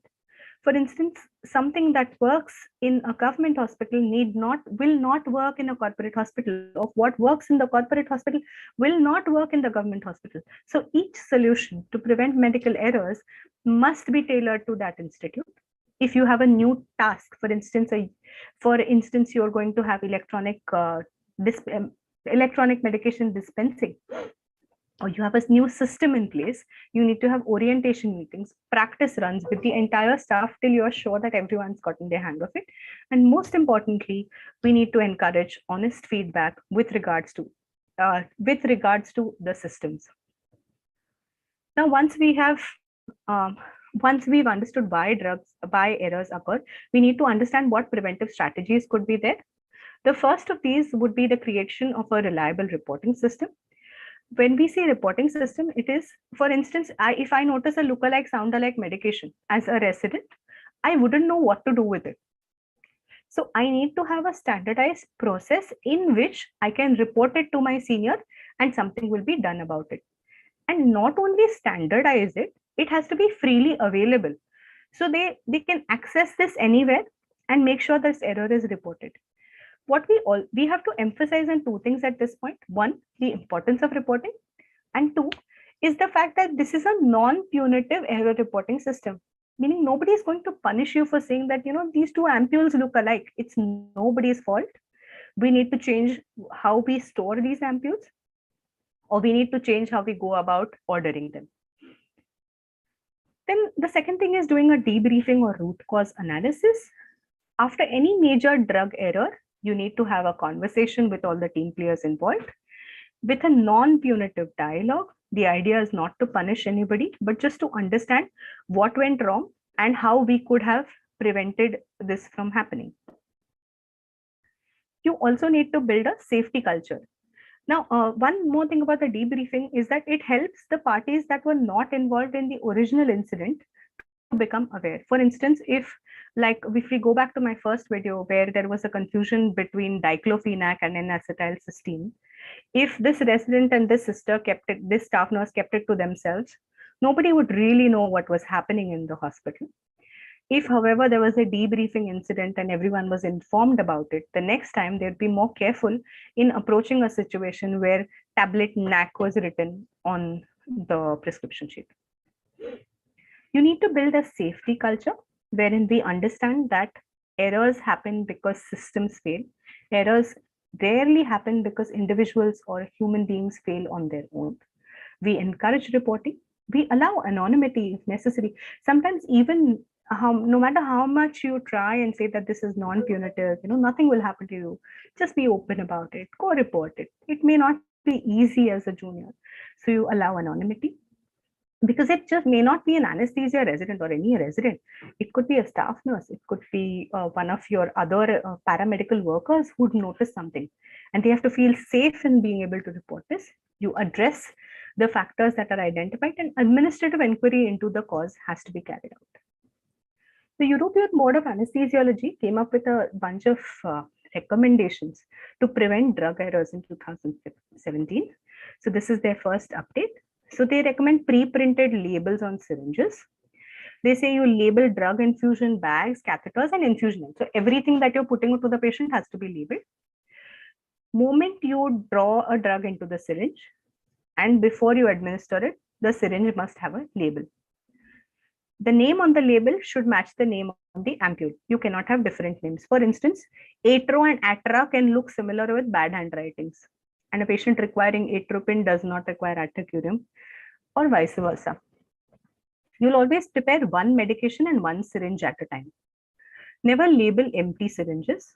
Avoid distractions when you're preparing an administration. Double check high-risk medications before administering and before drawing. Standardize the anesthetic work surface for drawing up, arranging, and holding syringes.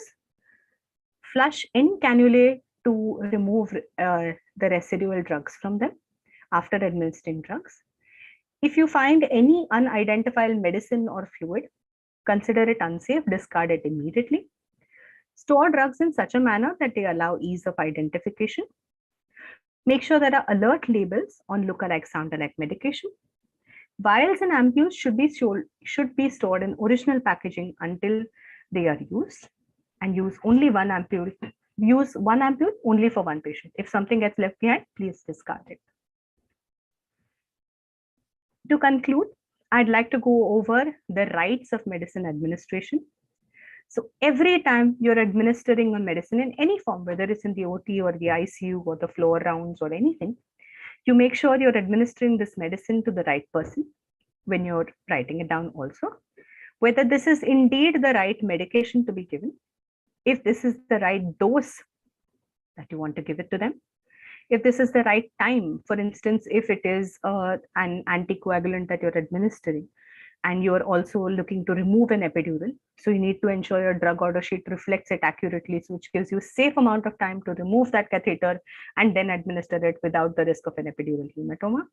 Make sure you're writing the correct route, because a lot of drugs have different doses based on what route they're given. Make sure that there is documentation, because if you don't document that a drug is given, if the nurse does not document that this drug was administered, there's a likelihood that someone will come and do it all over again, which would be difficult. Make sure you understand the reason. So every time you write this medicine, again, the second day round, you ask yourself, does this patient really need this medicine? Why are we doing this today? Every single day when we review, we are likely to have saner prescriptions going out to patients. And also think about the response that this medicine having. So for instance, if my patient was on a beta blocker, like we saw in the look-alike, sound-alike, we also had a metoprolol, which looked like a tranexamic acid. If I was writing metoprolol and the patient's heart rate was never controlled, on the second day, I should stop and think, the response is incorrect. This is not what the heart rate should look like. I need to go back, review my medication, see if I gave the right medicine. So in conclusion, when giving medicines, think, and then keep calm and avoid medication. I thank the Rsacp again from the bottom of my heart for this brilliant opportunity to speak to this audience. Thank you. Thank you, Gauri, for that excellent talk. And Anju madam has written something. She said an excellent talk, and one more point to add on anesthesia drug loading, especially intrathecal drugs, is to have a readback policy where the ampule is read twice by two sets of different persons. So yeah, I think that's a very good point. Thank you. I absolutely agree that makes a lot of sense. In fact, I think the protocol, wherever I have learned, wherever I've trained, and I have seen training mostly in Mumbai rather, is that for our first year residents, when they make the drugs for the first time, we ask them to keep the empty ampules right as they are. So this ampule went into this syringe. This ampule went into this syringe until we are sure that they're doing it right and according to the right dilutions and right syringes. Thank you. Thanks, Gauri. So we have with us today our President, ISA National, Dr. Venkatagiri, sir. And thank you, sir, for joining us. If you can say a few words, please.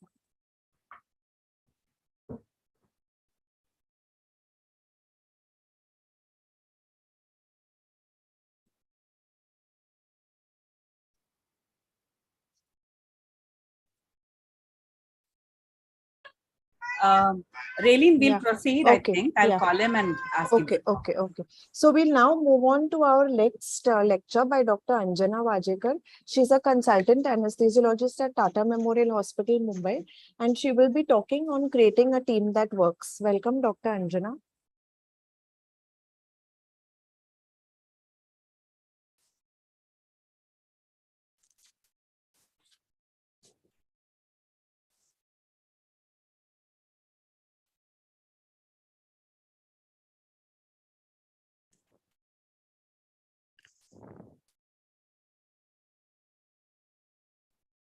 Dr. Anjana.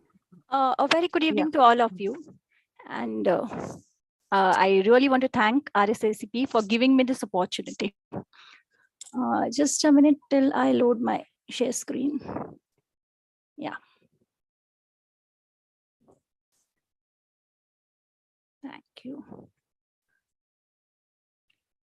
So after that very informative lecture on drug errors by my colleague, Dr. Gauri, let's move on to a more abstract but equally important topic, creating a team that works. Now, anesthesia is a high-stakes specialty prone to crisis. In order to deliver safe and effective patient care, we need to execute highly trained team-based strategies.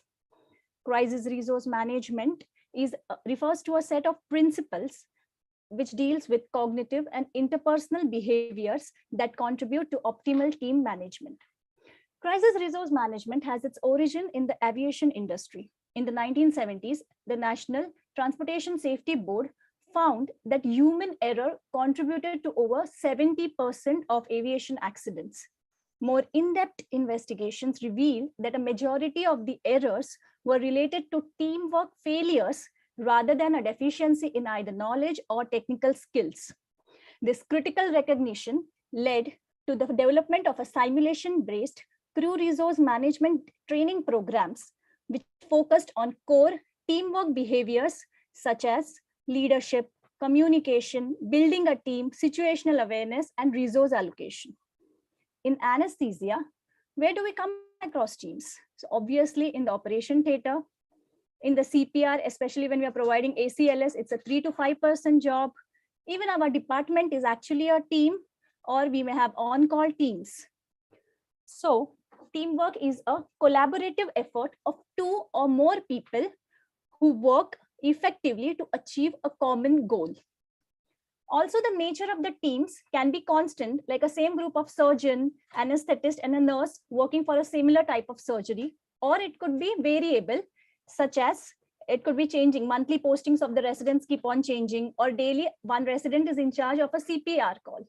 So we have to work with multiple different teams who may not be attuned to each other. And so it is important to put in processes which can create a good and effective team. So first, let me come to the natural steps of formation of a team. Dr. Bruce Tuckerman, who proposed a team developmental model. The first stage is forming, where the individuals come together to form a team. They are getting to know each other and getting to know their environment. So here they want to play it safe and minimize risks, because who knows what can go wrong. The next stage is characterized by storming. Here there is a competition for power and authority, which can lead to conflicts and doubts. But this is where it can lead to formation of a hierarchy, and there is a scope for the emergence of a good leader. Aviation research has shown us that in a crisis, 10% of the people will lead, 10% of the people will freeze, but the remaining 80% will neither freeze nor lead, but they can be led, which shows us that hierarchy is an important strategy to combat confusion and complexity. The third stage, norming, is characterized by the more comfortable environment where all the team members are adjusting to each other to produce a higher team output.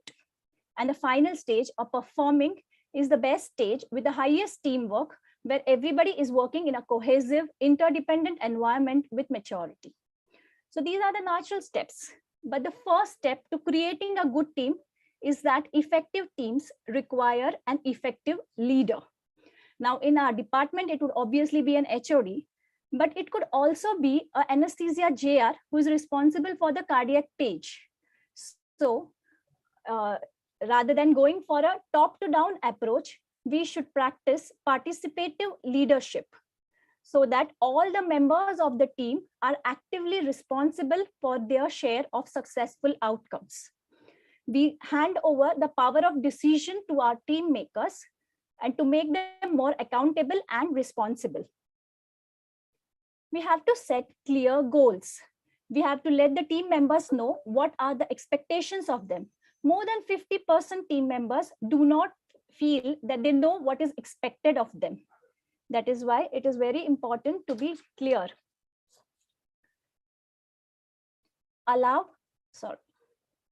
allow mistakes, but then put in processes which will prevent future mistakes. Recognize people's accomplishments. This motivates them and brings your group closer. A thank you can make a big difference. Now, communication should be honest, open, and respectful. The team members should feel free to express their thoughts, opinions, and provide potential solutions to the problem. Team members should also work towards mutual resolution of conflicts and disagreements. We have to foster creativity and innovation in problem solving. In listening to other people's perspectives and being open to suggestions to various problems can bring the team together for effective teamwork. And lastly, we have to make time for fun, because celebrating wins, organizing fun activities, birthday parties, all of these are a surefire way to boost morale. Being a part of an effective team is important not only for patient care and patient safety, but also it helps you to share workload, to get a sense of accomplishment, opportunity to achieve leadership and social satisfaction. So it is certainly time to achieve, it is certainly time to encourage more we and less me. Thank you. Thank you, Anjana, for that wonderful lecture. So I think we can take a couple of questions if anybody has some. Or any comments.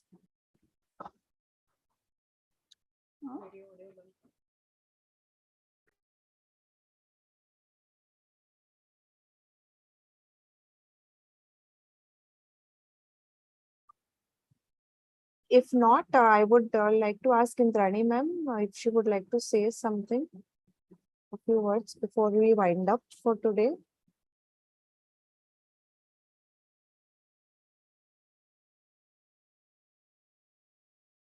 So I take this opportunity to thank Rsacp for giving us this platform to showcase an important topic like this. And thank you, all of you, for making the time to attend this session. I also thank all our speakers and yeah, some comments, nice presentation still. So thank you all once again and good night. But before we leave, we have our president with us, ISA National President, Dr. Venkatagiri sir. Sir, if you would like to address our audience today, we would be very grateful. I think sir has to be unmuted. Vishal, can you unmute sir?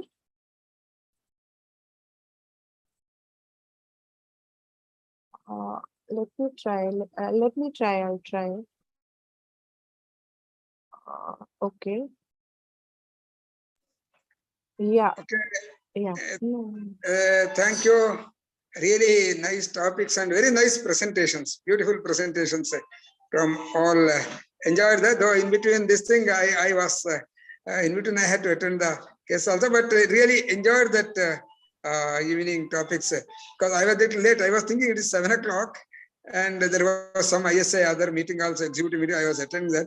After that, I thought, then I saw Indrani's this thing, joined that. Okay, immediately joined and really nice and enjoy this scientific activity of Rsacp. Very nice to see all senior, Tej Kaul sir and all really nice that after very meeting. Thank you very much. And hope that every meeting we will just may have to remind because with so many things, definitely enjoy that. Thank you so much, sir, for making the time in your busy schedule to attend. So that's all, folks.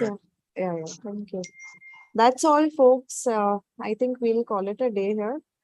Good night, everybody. Thank you all very much for attending. Thanks, Venkatagiri sir. And I hope everybody enjoyed this workshop.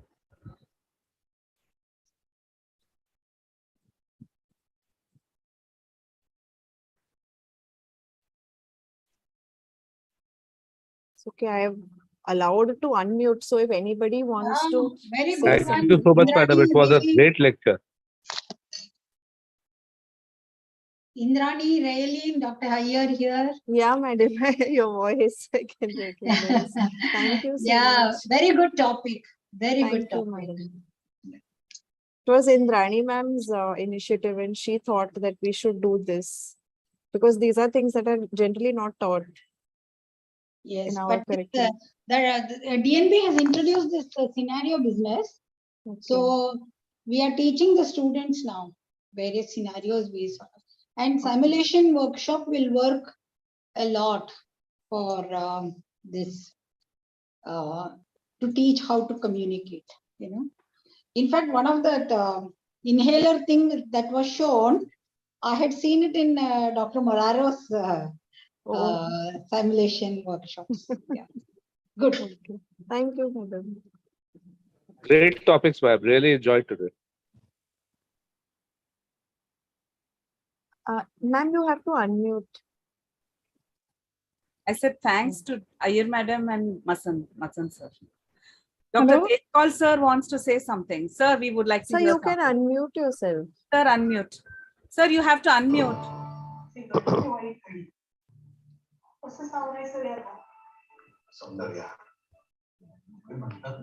Sir, you have to unmute. Unmute yourself, sir. Excellent presentations by everyone. Thanks to Dr. Indrani, the organizer, the chairperson, secretary, and all who attended. Thank you very much. Long live Rsacp. Raylene, can I say a Yes, few sir. one Yes, word? sir. Yes, sir. Yeah. Definitely. You know, sir. I wanted to say good evening, everybody. It was an excellent seminar. What was the one point I want to specifically make is for Gauri's statement about checking the drugs. About checking the drugs. Can you hear me? Yes, sir. We can hear you well. You know, checking the drugs. I have found the maximum difficulties or problems with blood transfusions because very often it is not rechecked. I think short of taking at least 3 times with the nurse, with the doctor, with the anesthetist, as well as the pathology lab before you give the blood. I've seen in KEM while working at least 3 or 4 mishaps occurring because of blood transfusion being given wrongly. So I think apart from drugs, even blood transfusion, when you give blood, that also should be checked at least 3 times before you give the transfusion. Right. Thank you, sir. Blood is considered as a drug, sir. Right. I know, but in part of that, mishaps take I know, place. very true, very true. Yeah, I mean, consequences could be fatal. Yes, and the point is, it can lead to catastrophes, not just minor morbidities. Right. Especially in high output Yes, theaters and all, absolutely, where everything comes together. I would like to tell about one instance where 2 patients were of the same name and different blood groups. And sometimes in order to save the space, you have 2 tables and things like that, and that is a real infrastructure for disasters. Absolutely. And one more thing, what I wanted to raise an issue is that a surgeon never operates without an assistant, even if it is going to be just an IND. But when it comes to anesthesia, we are expected to do cases single-handed, even if it is a major case, high-risk case, etc., etc. So I think overall, this particular pattern of working, we should try and change so that, having 2 people is better in most instances. Of course, sometimes it can create problem, but in most instances, it can be better, not only for preventing drug error, but for many other things as well.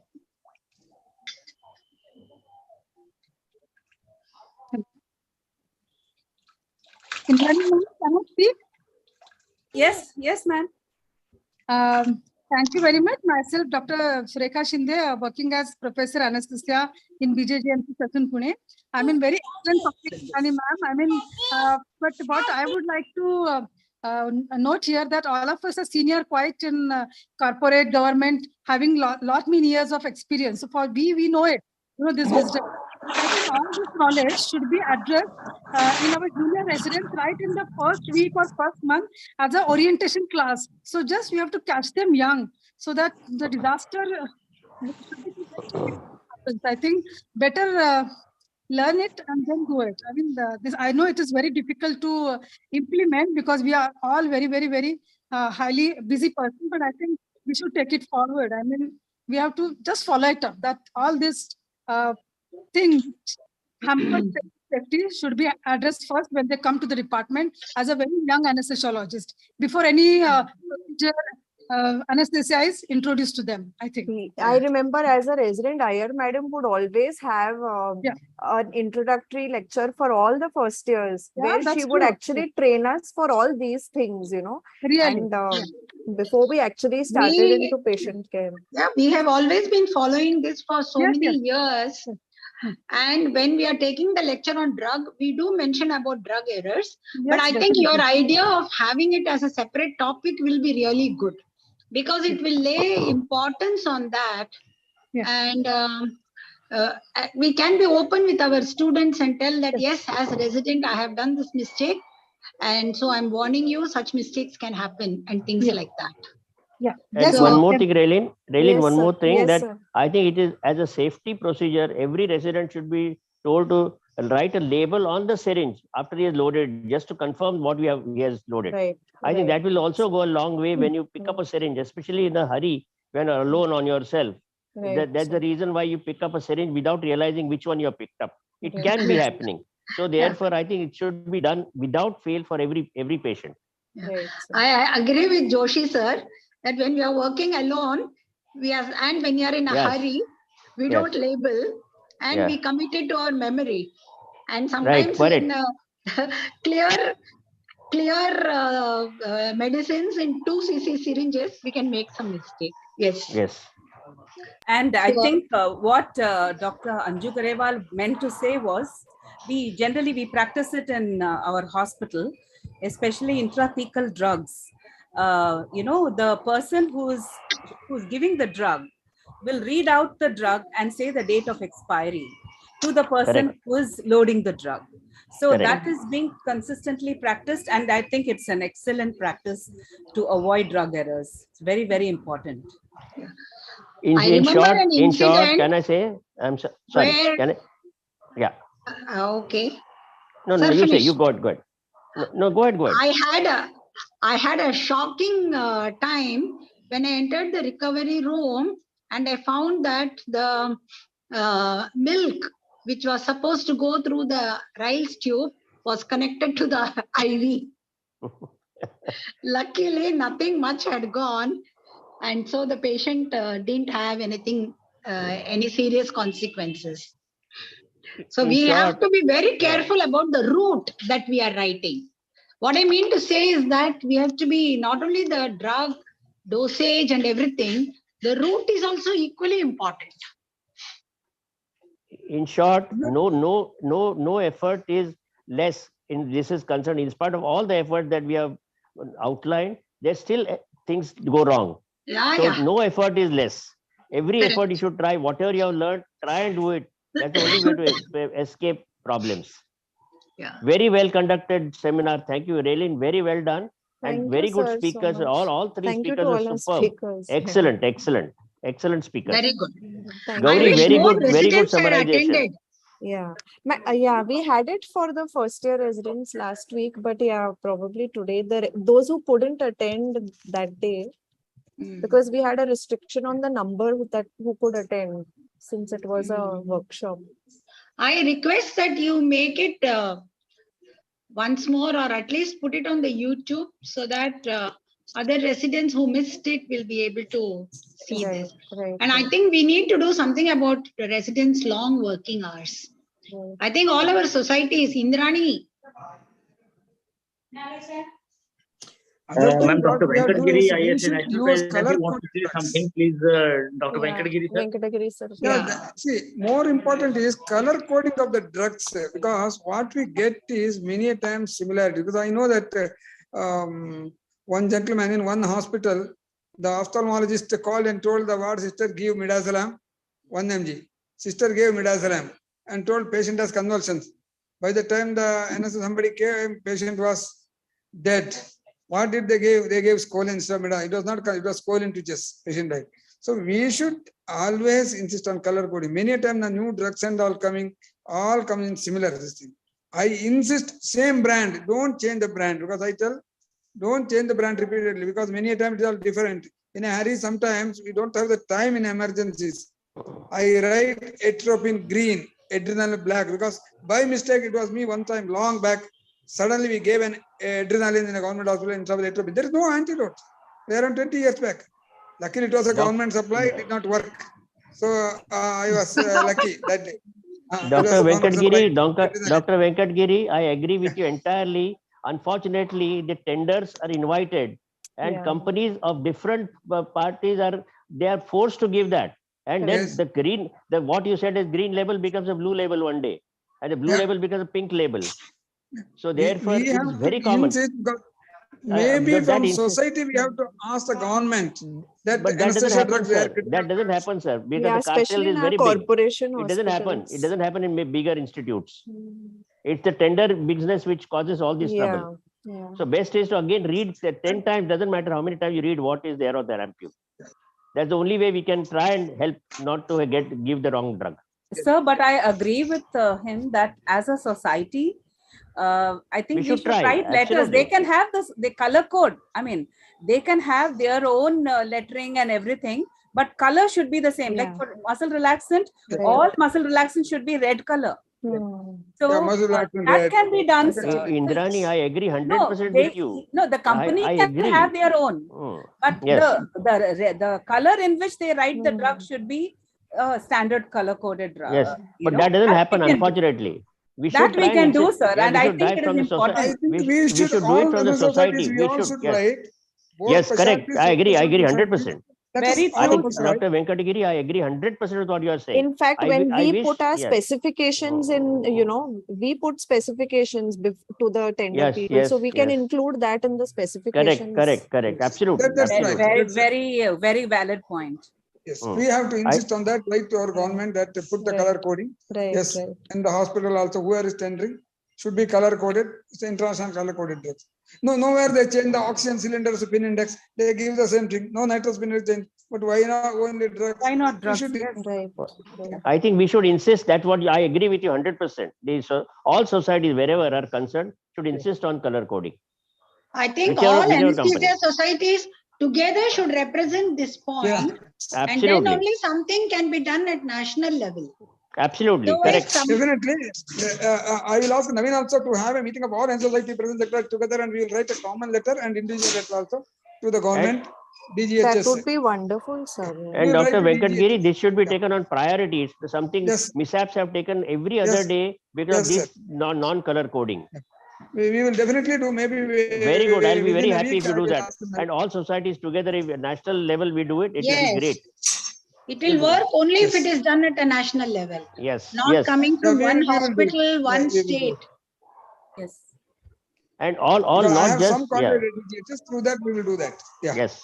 Good. Very good. Thank you, sir. Very good. Thank you. So, madam, I think we'll close the session. Yes. Thank you, everybody. Thank you, everybody. Good night. Good night. Good night, everybody. Bye bye. Long live Rsacp. Good night. Good night.